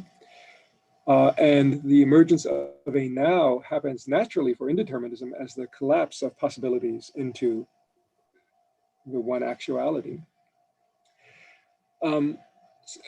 So I think, you know, the evidence is increasingly strong that the universe is indeterministic, and it's indeterministic for a very deep reason, and that is the quantization of action. So the fundamental substance in physics is not actually energy, it's something more like changing energy in space and time, and the word for that is action. And the fundamental idea there is that, this is Max Planck's idea, is that action is quantized. It comes in the smallest amount. Now, because of this fact, we have atoms. If you did not have quantization of action, you would not have electron shells, you would not have atoms, the macroscopic universe would not look like it does, and we would not exist. So the universe, even at the macroscopic scale, exists because of the way it is at the microscopic scale. So the universe is everywhere a quantum phenomenon. Now, determinism does emerge as a kind of stochastic appearance. You know, planets move deterministically or pseudo-deterministically because you're talking about ensembles of essentially infinitely many particles that, you know, so the average point doesn't, you know, is very deterministic. The average point is, even though each component atom has, you know, some degree of uncertainty as it's concerning its position. So stochastic determinism is not the same as determinism, though, because stochastic determinism at the level of planets can give rise to the possibility that microscopic indeterminism can be amplified and change the macroscopic world. You know, so a simple example would be a Geiger counter. I can take a Geiger counter, and every time it makes a click from, you know, corresponding to some microscopic or quantum domain event, I can make a macroscopic event, like I'll scream, hallelujah. And I think even if there is a single amplification at a single location, at a single time in the whole universe, from the microscopic domain to the macroscopic domain, the whole macroscopic domain is made indeterministic. Now, how does this relate to the brain? Well, if we grant that the only indeterminism that exists is in the quantum domain, and neurons are macroscopic objects, are they subject to Newtonian macroscopic determinism or stochastic determinism? Or is there any kind of amplification from the quantum domain to the macroscopic domain of the brain? And I want to argue, yes, and I give many examples in my MOOC, but all you need is one. But for example, the synaptic cleft is about 300 nanometers wide. If it were, substantially bigger, then the neurotransmitters would not arrive. But then why is the synaptic cleft not 1 nanometer wide? Well, then all the neurotransmitter would arrive at the same time. So even at the level of randomness as coarse as Brownian motion, you may have the evolution of a certain degree of need for variability, given the temperature of our brains and the heat of our brains. But there are other interesting examples. For example, the retina contains lots of molecules called retinol, and if a single photon hits it, it changes its shape from this to this. That's a quantum domain effect. And that is amplified enormously, that underlies vision. In the vision of birds, in the retinas of birds, there's a molecule called Cry4, which appears to allow birds to see, probably consciously see, magnetic field lines. And its function depends on a kind of shielded coherence between particles.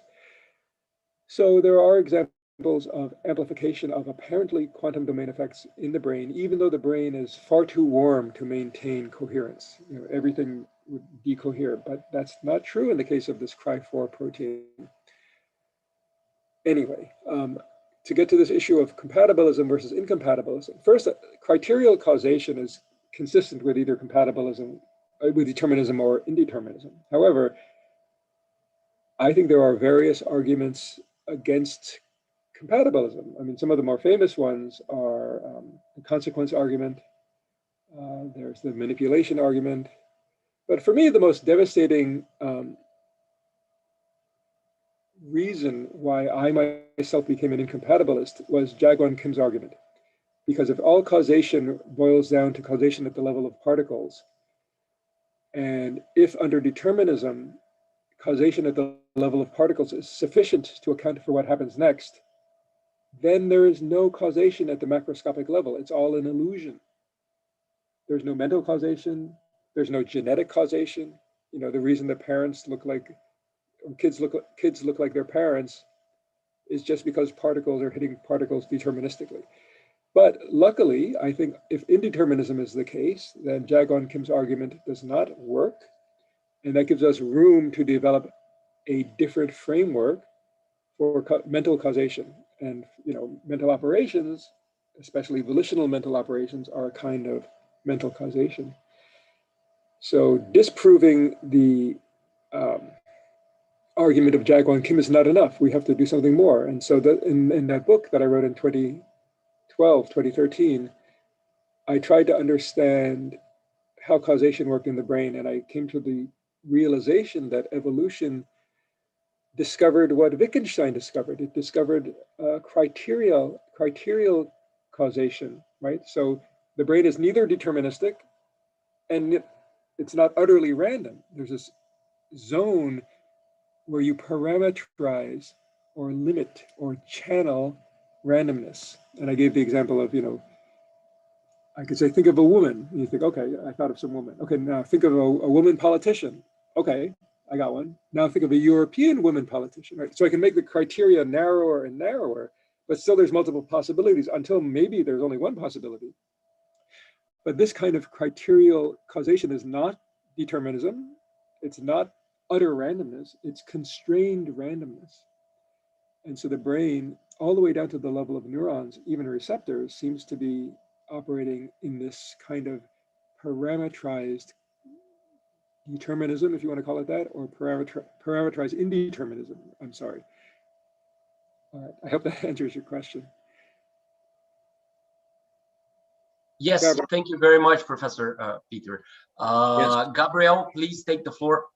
Yes, sorry, my computer frozen. I don't know why, by 2 seconds. But I mean, I was listening to you guys, and I couldn't interact. It's kind of like a locked-in state that was like a frightening.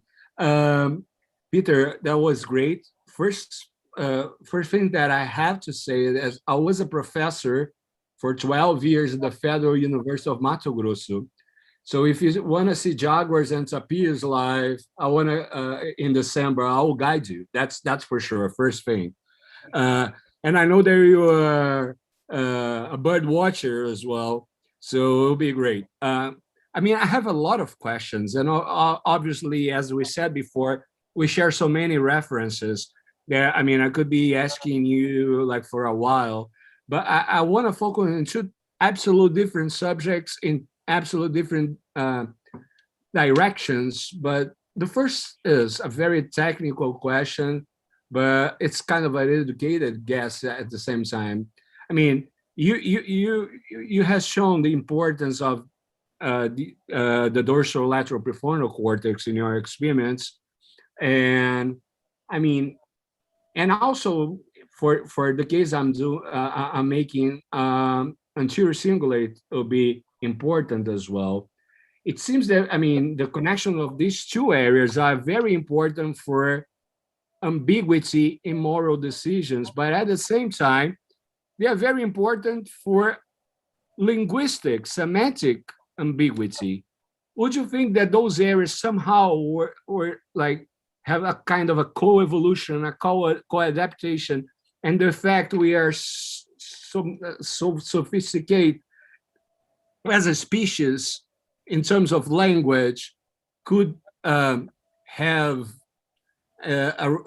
somehow a relationship with our sophistication in terms of moral malleability and moral concern?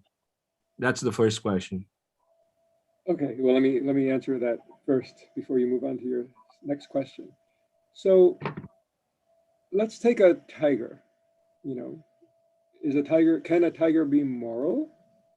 I would think no. A tiger is amoral. It's not moral or immoral. It's amoral because it's driven by instincts. And you know, if a tiger does something bad, like kill a child, we don't try to reason with it because a tiger is not driven by. It's driven by instincts, and so what we do is we put it in a cage, or we punish it, or maybe we kill it, but we don't try to convince it to change its reasons for acting because it cannot change its reasons for acting. Humans, however, can change their reasons for acting because they can imagine distal futures that are different from the present. And so I might try to convince you. In fact, I have a friend who's vegan who tried to convince me to not eat meat, and I listened to the arguments because I like meat a lot. It tastes good, you know. And I listened to the arguments, and I didn't eventually decide not to eat meat, but I could see his points, and it's very possible that maybe in the future I will try this, you know, on moral grounds, or I will advocate making artificial meat, you know, in vats. Some people are doing this now. So I think humans are capable of being moral and immoral. And then the question is how this emerges. Well, you know, let me give you an example. If say it's in Russia in the winter, and I'm out there in Siberia, and I run out of wood, and my children begin to freeze to death. Well, I can't do anything else right now because I don't have wood. There's no wood. There's no choice right now at this moment. But I could have prepared for the winter in the summer. I could have bought more wood. I could have made more wood, right? So even if right now I have no choice about what I do, I still have moral responsibility for having created the kind of character I have right now because I had in the past a distal free will, the ability to imagine the winter coming and prepare for it. So I think, you know, some aspects of our morality emerge from our ability to have this distal free will, to imagine futures. And other animals lacking, you know, a very strong capacity in this regard because they're driven only by the perceptual input now, cannot be held responsible in the same way. In addition, I would emphasize that consciousness in us has really changed. So the consciousness of a chimpanzee or a tiger is concrete in the sense that it is about the perceptual world now, my body in the perceptual world now. But the human consciousness is kind of bifurcated. In addition to the perceptual consciousness that we have in common with a chimpanzee, we have this invisible reality of pattern recognition that allows us to see patterns behind the apparent. And this emerged through the ability, I think, of generalizing pattern operations to things that they didn't evolve for, but it gave us huge advantages and disadvantages. One advantage is that it allowed us to see patterns behind the veil of appearance that other animals cannot see. So a lion, for example, might look at a bunch of zebra footprints, hoof prints, and I can tell you what it will do. It will do nothing because it doesn't look like a zebra. It doesn't smell like a zebra. Now, our ancestors could see this as a symbol. It could refer to zebras, and we could say, okay, so there were 12 zebras, and they were going this way, and one was injured, and they were probably going to that distant pasture. So you can see how this would give us a huge advantage over lions, even though we're physically weaker. But the same ability to see patterns behind the veil of appearances also gave us the ability to see patterns that don't exist, right? So suddenly we're seeing intentionality behind the clouds, and we have to throw a baby into the volcano, which makes us kind of like schizotypal, all of us. So, the issue of madness, I think, is very central to our species. There is evidence of depression in chimpanzees, but there's no evidence of schizophrenia or bipolar, the psychotic illnesses, because these psychotic illnesses are, I think, diseases of not our concrete consciousness, but the meta consciousness that rides on top of it, where we see all the meaning. And suddenly, if we lose track of what's real versus, just imagined, the imagined becomes for us real.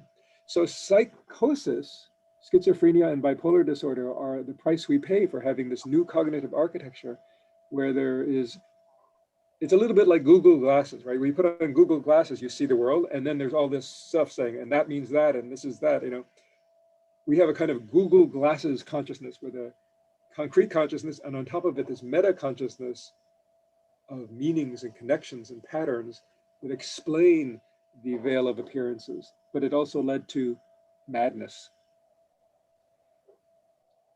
That's a great answer. There's another question that I'd like to ask. It's about Jagan Kim's exclusion argument, and this sort of more metaphysical orientation to the debate. I think what there's a long line of discussion about causation in the history of philosophy, and I think obviously Aristotle is a reference. Sorry, my dog. But the formal causation was somehow in a given point of our history of philosophy excluded, and something went terribly wrong, to be sincere. That's what I think I'll have to say about that. And that's exactly the question of Kim. He goes down in this bottomless pit, or maybe he stops at the basic, or he calls the smallest bits of matter, which is, by the way, a very careless expression to define microphysics, but he's just working with efficient causation. The whole problem of the argument is that it's based solely in microphysical efficient causation, and obviously patterns make difference. A piece of very basic organic chemistry. A piece of carbon and a diamond, highly different. One is transparent, the other one is black. one of them is the hardest thing, the other one is just the opposite, and they are based on the same atoms of carbon, but they are highly different in terms of organization.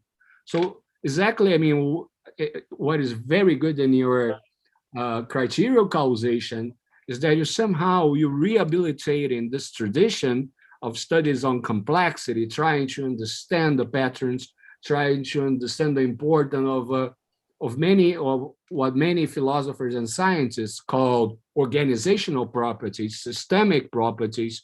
So I would like to hear a little bit more on that. Yeah, it's actually a very impoverished view to believe that all causation is only efficient causation of, because if I have two atoms, or let's say I have three atoms,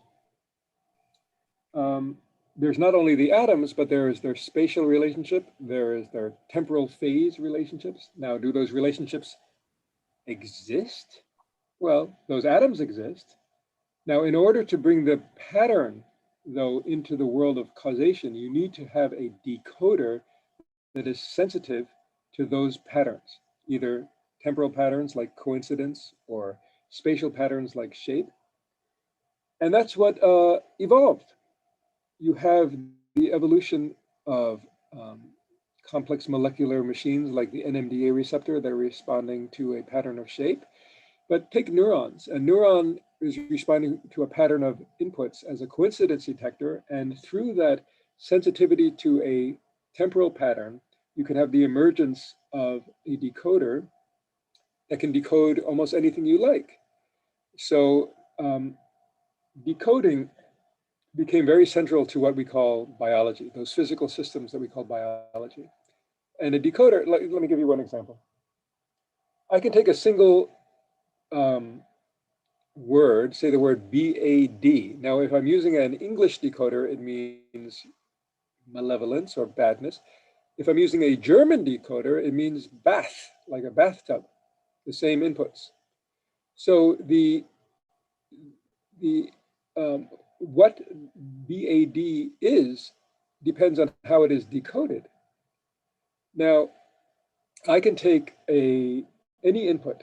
I can take even something as complex as the pattern that defines DNA, CGTA. I can use that input if my decoder is, a ribosome, or I can use that to make a protein. But if I had a different decoder, I could write a poem with that, right? So the decoding is really the key act that allows for pattern to become causal in the universe. Because now if the decoder says, the thing that the pattern that I'm sensitive to exists, only then will I fire, right? Well, that's how neurons work, right? So I might have in the anterior temporal lobes a neuron that fires only if there is a cat in the world, and it fires. So that means the criteria for whatever count as catness are met. But there's lots of things in the world that count as a cat.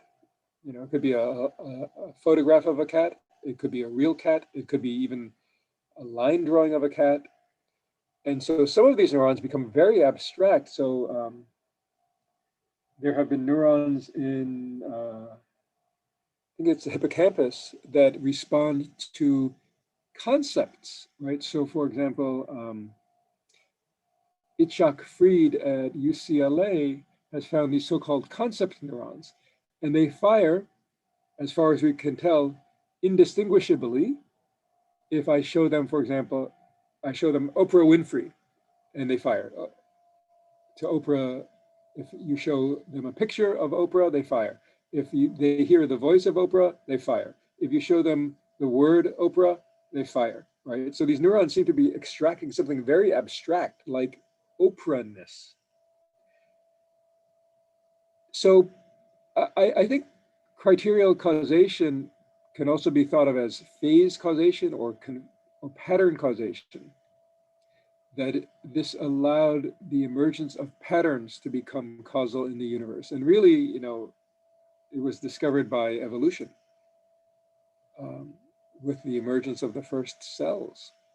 And after that, life began to emerge and built on this and built on this. And we're in some ways the culmination of all of this incredible evolution, where we are now able to harness multiple levels of criterial causation, such that we can then say, I want to imagine, a flying machine. No chimpanzee can do this, because they don't have the ability to operate on their internal virtual reality the way we do, because our motoric operators were freed up to operate on virtual operands. So you could have somebody like, what was his name? Orville Wright. He was just a bicycle shop owner in Dayton, Ohio. He was nobody. And he was just lying in bed thinking, everybody says you have to flap wings like an ornithopter. And then he said, but what if we put a fan in front and suck it forward? Oh, that could work. Let's try that. And so, maybe he stayed in bed for 2 years thinking about this. Then he had the insight, the realization that you could put a fan in front and suck it forward and not flap. And he built it. And that changed the world, completely changed the world, right? So our imagination can lead to incredible inventions and discoveries, both good and bad. And, I think any kind of determinism or historicism, I mean, this gets, Karl Popper wrote a book called The Poverty of Historicism. So he was criticizing Marx's social or societal determinism. And he said, it's absurd, because you could have a single idea in a single brain that makes an airplane, which changes everything, and that's not foreseeable. And that might actually be, realized in some single quantum event in that person's brain. So determinism and social determinism of Marx and others, it just seems to me a very impoverished worldview that fails to understand the richness of causation, very nonlinear causation in brains and minds, that leads to incredible inventiveness and the possibility of evolution and creativity, both in terms of bodies, but also minds, and also in your own life. The future is open in many different ways, and our decisions now can lead to very different futures. I mean, in the West, we always say, at least in the Christian West, we say, you reap what you sow. And there's a kind of judgmentalism behind this. But I think it's probably more useful to think of it in negative terms. You do not reap what you do not sow. And we can cultivate all kinds of things, right? So I can say, well, I can't play piano now, but in 10 years, I want to be able to play piano. So I cultivate this, and maybe in 10 years, I can play the piano. And I think this is especially true for small children, because in this case, our society, our families act as scaffolding that creates their brain and minds. And we were all scaffolded by our culture and by our society. And, for example, your mother language is Portuguese, mine is English. I didn't invent English, you didn't invent Portuguese, but you were scaffolded, and now you incorporated this, and it gives you this tremendous freedom to express your ideas. So scaffolding is so important, especially I think before the age of 5. But once we have been scaffolded up to a point of, free action and freedom, we still have to scaffold ourselves into this future that we want to become, rather than that future.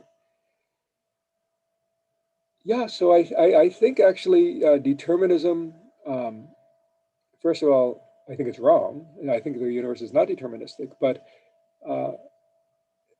the idea, you have a lot of people going around saying we don't have free will and that it's all an illusion, lots of illusionism. I think it's also very damaging, especially, I have received hundreds of emails from people thanking me for my MOOC or for my work. And, very often they say I was so depressed, like William James, I just wanted to kill myself. I was reading people like Sam Harris or, Dan Wegner or the Libet experiments, and I thought, I'm just a puppet. I'm a biochemical puppet. And then I read what you wrote, and it gave me hope. And this for me is really the most satisfying thing, because not, it's not illusory. I think I'm telling them just the way things are. What gives them hope then is the possibility that they can make a difference to their outcomes in the future, and it gives them a feeling of agency.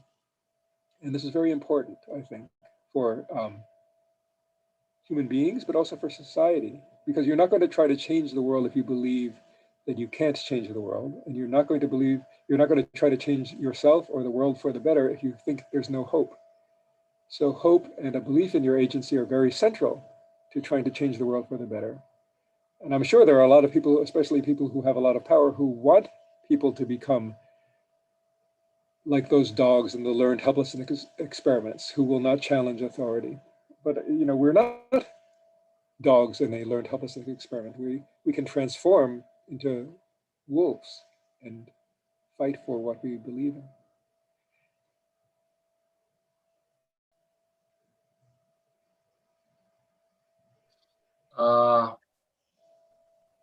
Gabriel?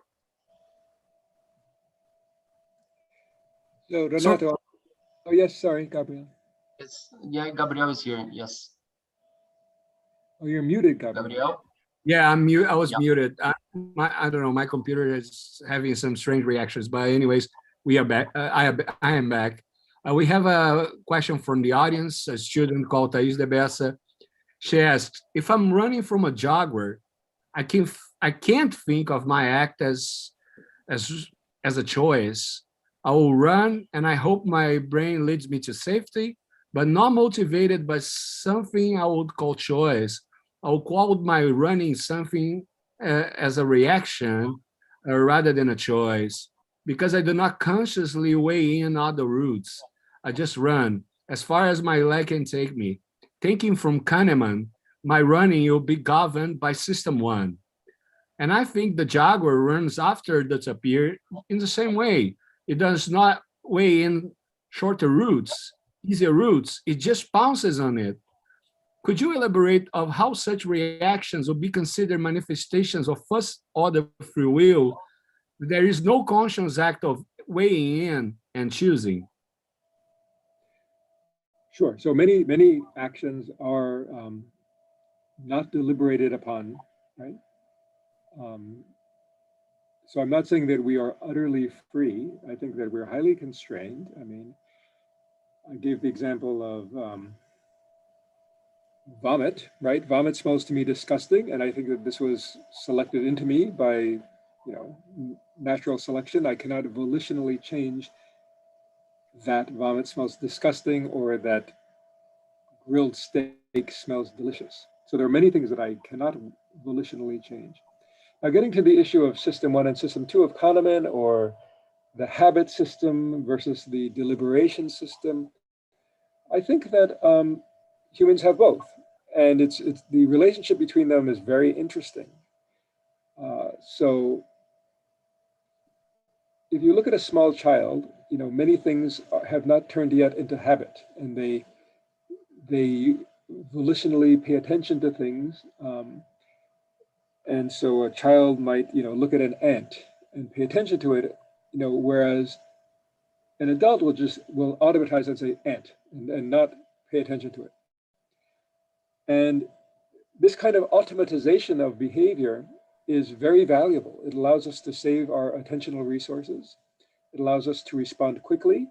But the danger of automatization and responding only on the basis of habit is that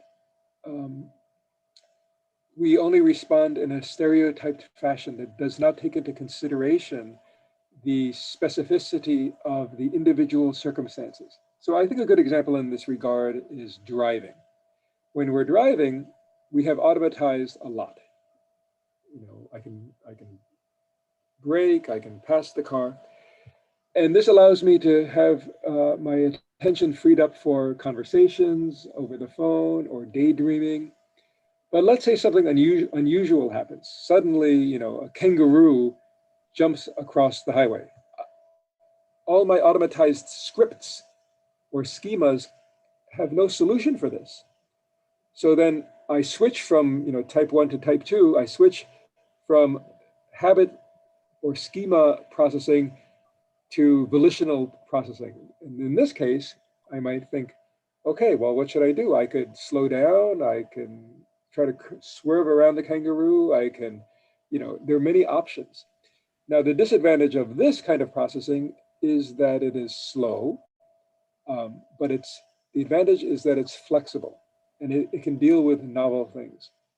Now, it is true if you're being chased by a jaguar, you might be responding solely on the basis of your either innate stereotype behaviors, instincts, or your learned stereotype behaviors. But you don't have to, I don't actually agree that even if you're being attacked, that you cannot bring in the volitional system. So I actually have an experience like this. I was in Alaska and a giant bear, a brown bear, it was only like maybe 4 or 5 meters away. And I suddenly confronted this bear. I was with 2 hunters at the time.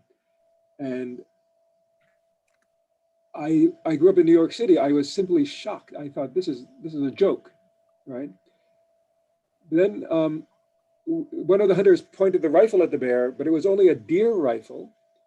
And so the other person said, "Stop. This will only make the bear angry." And then she considered the options and said, "Move backwards slowly and climb the trees." And so she was able to deliberate and consider her options, and she saved our lives because we went up the trees. And I think I was a bit like you. I kind of panicked. I didn't know what to do. I was suddenly absolutely paralyzed. But she was able to switch into the deliberation mode and remember there were trees behind us, only 2 meters, and we could move back. So I think even in the most extreme circumstances, we have the ability to switch into volitional processing. And I think, there's this beautiful work by, I think it's Viktor Frankl. He said the Nazis could take everything from you. They took everything. They took my teeth. They took everyone I loved. They destroyed everything. But there's one thing they could never take from me, which was my ability to choose how I will respond to any given circumstance. And I think that is true, but that is something that maybe has to be cultivated also, for example, with meditation or contemplation. But I do not agree that we are slaves to our automatic systems. Great. I agree as well. And I mean, I think even if you take patterns of bees, I mean, they have a lot of flexibility. Whenever they have a new challenge, they have fast adapting behavior. It's impressive. Imagine us. I mean, how artificial is my environment? I have a air conditioning system, and I have a control, and by a number of algorithms, I can reset the temperature so easily. And we have also altered our environment so much that the idea of constraints in the sense has changed as well. I would like to jump to something that I think it's really interesting in the way that you kind of work with levels of determination of constraints. For example, if you got, whenever a baby turtle, the baby turtle breaks the egg, she immediately runs to the beach in, let us say, if not phylogenetically oriented behavior, and now our offspring is so dysfunctional. So we have a kind of relationship of, as you said, there was the second part that was also very Aristotelian in your talk. We have a lot of potential, but we start dysfunctional, and we have somehow our offspring is a good example, so dysfunctional, but with so much potential compared to the baby turtle. What is exactly that make this having so much potential, making us so dysfunctional in the very beginning? Well, you have a problem that we don't live very long. And, maybe 80 years, 90 years if you're lucky, 100 if you're very lucky. And it takes time to become wise, to learn, about your capabilities, to have a realistic assessment of your possibilities and to go for it. But more importantly, I think cultures take a long time to become wise. And we inherit an enormous amount of dysfunction from our parents who inherited it from their parents and so forth. I'll just give you one example, right? So my parents are from two dysfunctional cultures. My father's from China and my mother's from Germany. And both of them are highly repressed cultures. And I therefore grew up with certain kinds of patterns. I'll give you one example though, where volition can make a difference. So for example, my father in China was beaten very severely with a stick, bamboo. And he promised my mother, he met her in England, she was a German girl. And he said, I want to have children, but I want to promise you something before we have children. I will never hit my children. And he never hit us. I remember as a child, we were terrible children, because first of all, we had a very complicated childhood because we grew up in a very poor part of Manhattan where people only spoke Spanish. And then I have the one foreigner as one parent and a different foreigner from different countries, and they have to speak English to each other. And then we grew up as Americans. We were terrible. We would do terrible things. Like, we would make holes in the chair and stuff. And I saw him, several times he would go like this. And he would walk away. He said, the pattern that I have incorporated into my brain is going to stop with my generation. I am not going to pass that pattern on. Now, I think I admire him for that. That took a great deal of strength, I think. And so it begins with what? It begins with an awareness of what your patterns are. Only then can you begin to change them. And I think most people do not do the hard work of examining their patterns. It's too easy just to turn on the TV and pay attention to some stupid comedy, rather than to really reflect on what is making you suffer.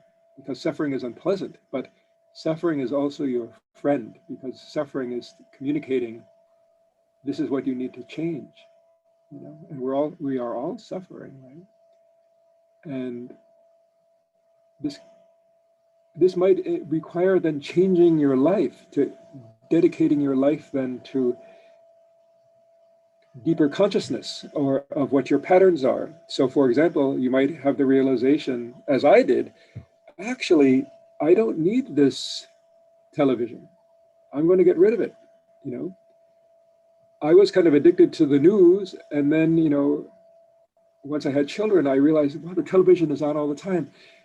Initially, I thought, well, maybe I can just, change my children. But then I realized, no, I really can't change my children. But what I can do is change the parameters of their life. So suddenly you get rid of the television, and then there's all kinds of time for playing board games and going outside.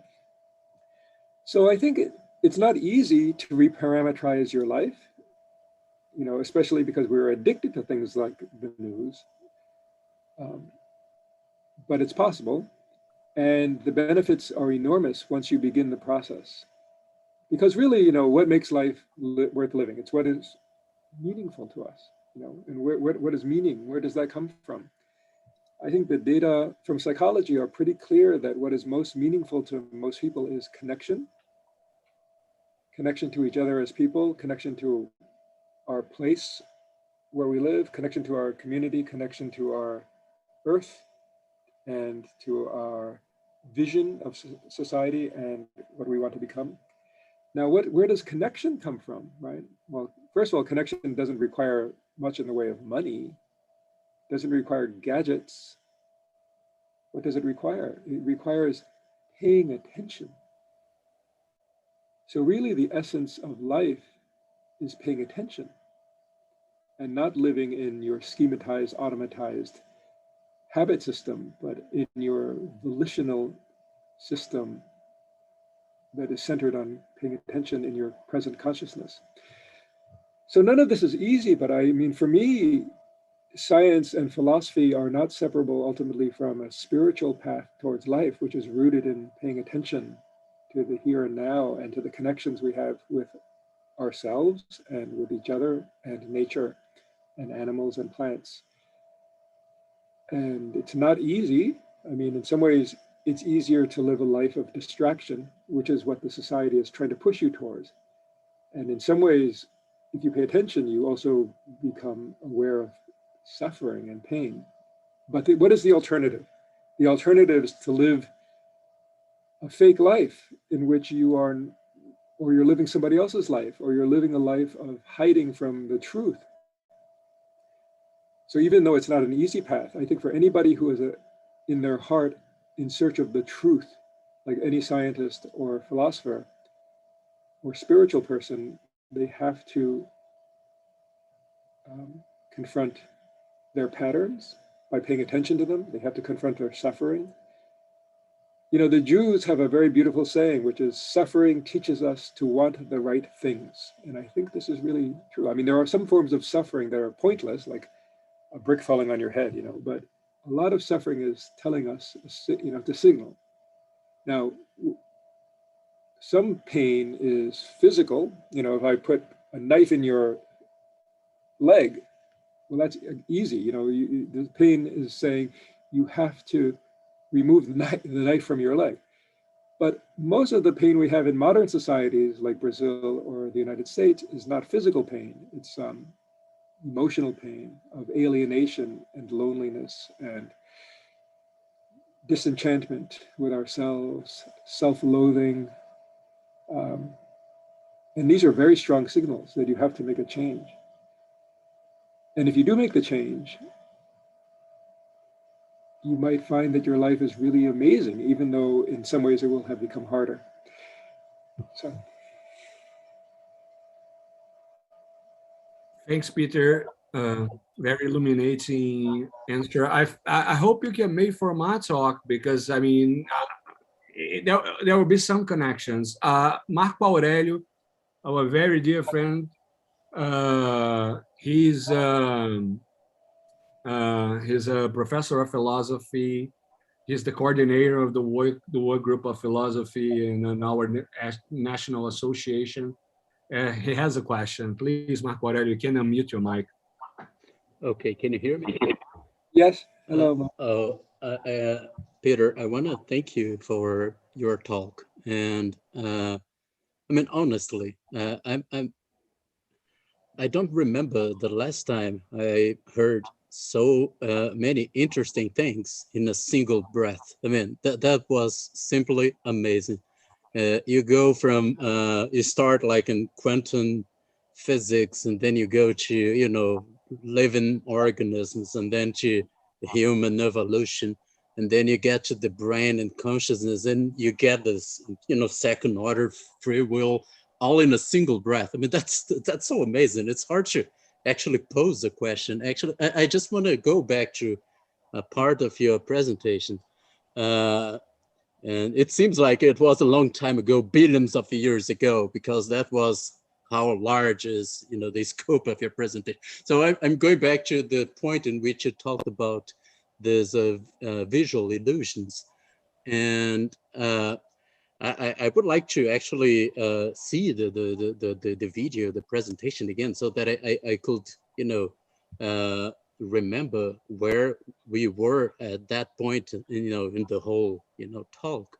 But so maybe my question is, could you just enlighten me so that I remember or I understand what you wanted out of these cases? And I'm thinking of one case in particular, the one in which you have this stimulus and the subjects, they because you presented a lot of you know, illusions and you know, attention shifts and all those cases and after images, and then you had this case of a stimulus and a tone, a sound, and the subjects, they would pretty much form the perceptual visual experience afterwards, given the whatever stimulus, the tone, right, they get in this experiment. And I'm not sure, I think you use that case to motivate some sort of a role of a imagination or volitional imagination in shaping perception itself. Was it what you were doing, and what do you take out of this very particular experiment? Okay, so there are some views that are expressed that consciousness is epiphenomenal, that consciousness plays no causal role in the universe. I mean, you know, if you read Dan Dennett's book, Consciousness Explained, you know, they say the title should have been Consciousness Explained Away.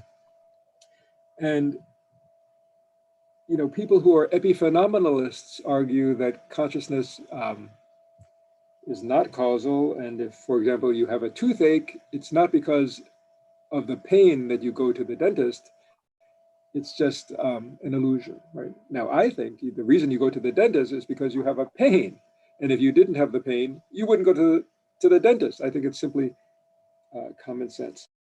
But many people who are epiphenomenalists have the intuition that consciousness is not causal in an important way. It's a bit like a sneeze. So, for example, if I have the conscious feeling of itchiness in my nose, and then I sneeze, well, you might say, well, maybe it was the itchiness that made me sneeze. But in fact, what made me sneeze was the dust in my nose. So the feeling was not causal. There was this underlying causation. Now, I can play the role of the village idiot and ask a very simple question. Okay, tell me what you're consciously experiencing right now.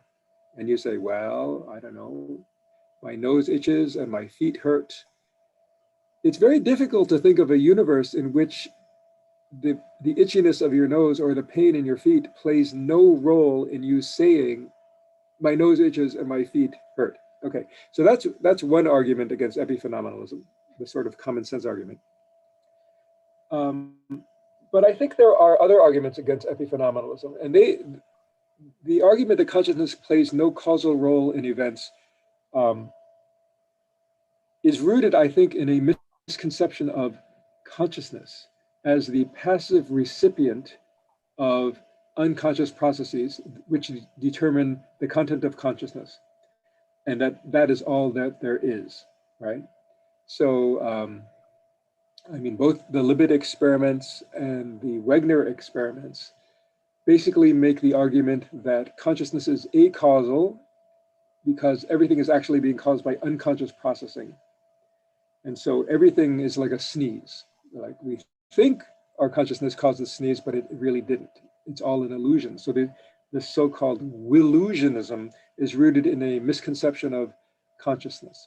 So what is the correct conception of consciousness? Well, consciousness, I argue, is not the passive recipient of unconscious processes only. In addition, consciousness is the domain within which the verbs of the mind are active. It is the domain in which the volitional mental operations can take place. And these volitional mental operations have effects on what you'll be conscious of next. Now, some of them are motoric, like you can say, I'm looking for my child, so I'm at a beach, so I look for children, right? So I move my eyes and my head in the service of fulfilling my goal. So what I next see is influenced by my reasons now, because I moved my eyes to look for my child. Now, if I was looking for a potential mate, then I would look at girls, you know. So my reasons can differ. So that's simply motoric. But it's more interesting even than that, because volitional mental operations can take place entirely inside of consciousness. A good example would be, you know, you have locked-in syndrome and you pay attention to the radio, then you shift your volitional attention to the television, then you shift your volitional attention to the car accident that gave you locked-in syndrome. So volitional mental operations can only, I argue, happen within the space of consciousness, or rather consciousness is the domain of representations within which volitional mental operations happen. And these have huge effects on what you will subsequently experience. So the reason I was showing these various illusions is that I wanted to show the degree to which a volitional mental operation can affect what you next experience. So you pay attention to the vertical box, you see vertical stripes. You pay attention to the horizontal box, you see horizontal stripes. You pay attention to the two dots and you say, I want to see vertical, and then boop, you see vertical, right? So you're able to volitionally control to some degree also these unconscious operations so that they turn out the way you want. And so when we are imagining, right, we take advantage of unconscious processing. There's a beautiful symbiotic relationship between conscious processing and unconscious processing. So you might in your thinking say, oh, I need to do this, okay, where's my keys? Oh, and then you use your memory. Where did I last have my keys? Oh, it must be in the kitchen. Or you think, you think about, your mother, and then it might happen that you need to suddenly recall her maiden name. And then you say, okay, what's my mother's maiden name? Poof, some name comes up. Now, that name was not conscious until you demanded it of the unconscious system. So the unconscious system is almost like, I think of them as like elves in the basement. You're like, elves in the basement, I need my mother's name. And then poof, into the living room of consciousness arrives her name.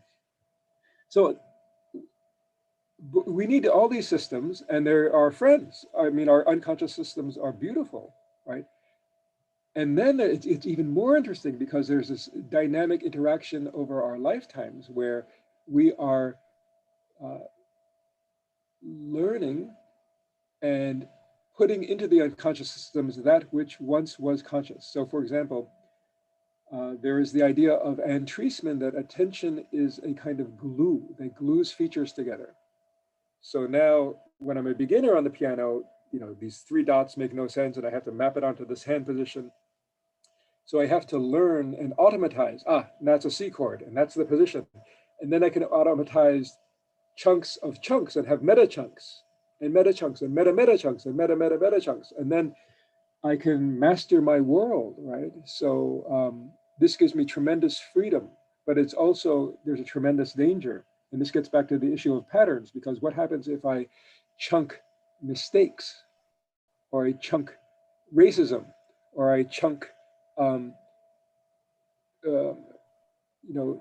patterns in my behavior or thinking that damage me? This is why paying attention in the domain of consciousness is so important, and to do it correctly and ideally with good mentors and good scaffolding, so that you do not glue together, because attention is a glue that can harden and then it becomes automatized. We automatized patterns that we see. So you can see a stop sign as a stop sign. You don't have to think about, oh, it must be a stop sign. You automatize it. We automatize patterns of thinking, patterns of behaving, patterns of emotions. And it's much harder to unlearn those things once they have been automatized. It's much better to have a good teacher or be a good teacher to yourself so that you automatize good chunks or good patterns. But we're all damaged, and we have grown up. It's impossible to grow up in this very sick, damaged, dysfunctional world and not also be damaged and sick and dysfunctional. We have all automatized terrible things, and we can deny it, but that doesn't change it. Or we can say, okay, I see this in myself and I'm going to try to change it. But there's hope, because we humans are so flexible, and if we become, I think also we have to treat ourselves and others with compassion and wisdom and say, look, a lot of it is not our fault that we grew up with these terrible patterns and we have incorporated those patterns. But how is a society supposed to change? I think it ultimately comes down to awareness, like my father saying, I am not going to hit my child. Because for probably 100 generations, until he said, it's going to stop now, every generation did this and they passed on their patterns. But it all begins with waking up and realizing what your patterns are, so that you can begin to volitionally try to intercede so that we do not pass on the dysfunction. But it will take many generations, and it will be a struggle in every generation, I think, against hate and stupidity and greed. So I have hope. I have a lot of hope because I think people are waking up.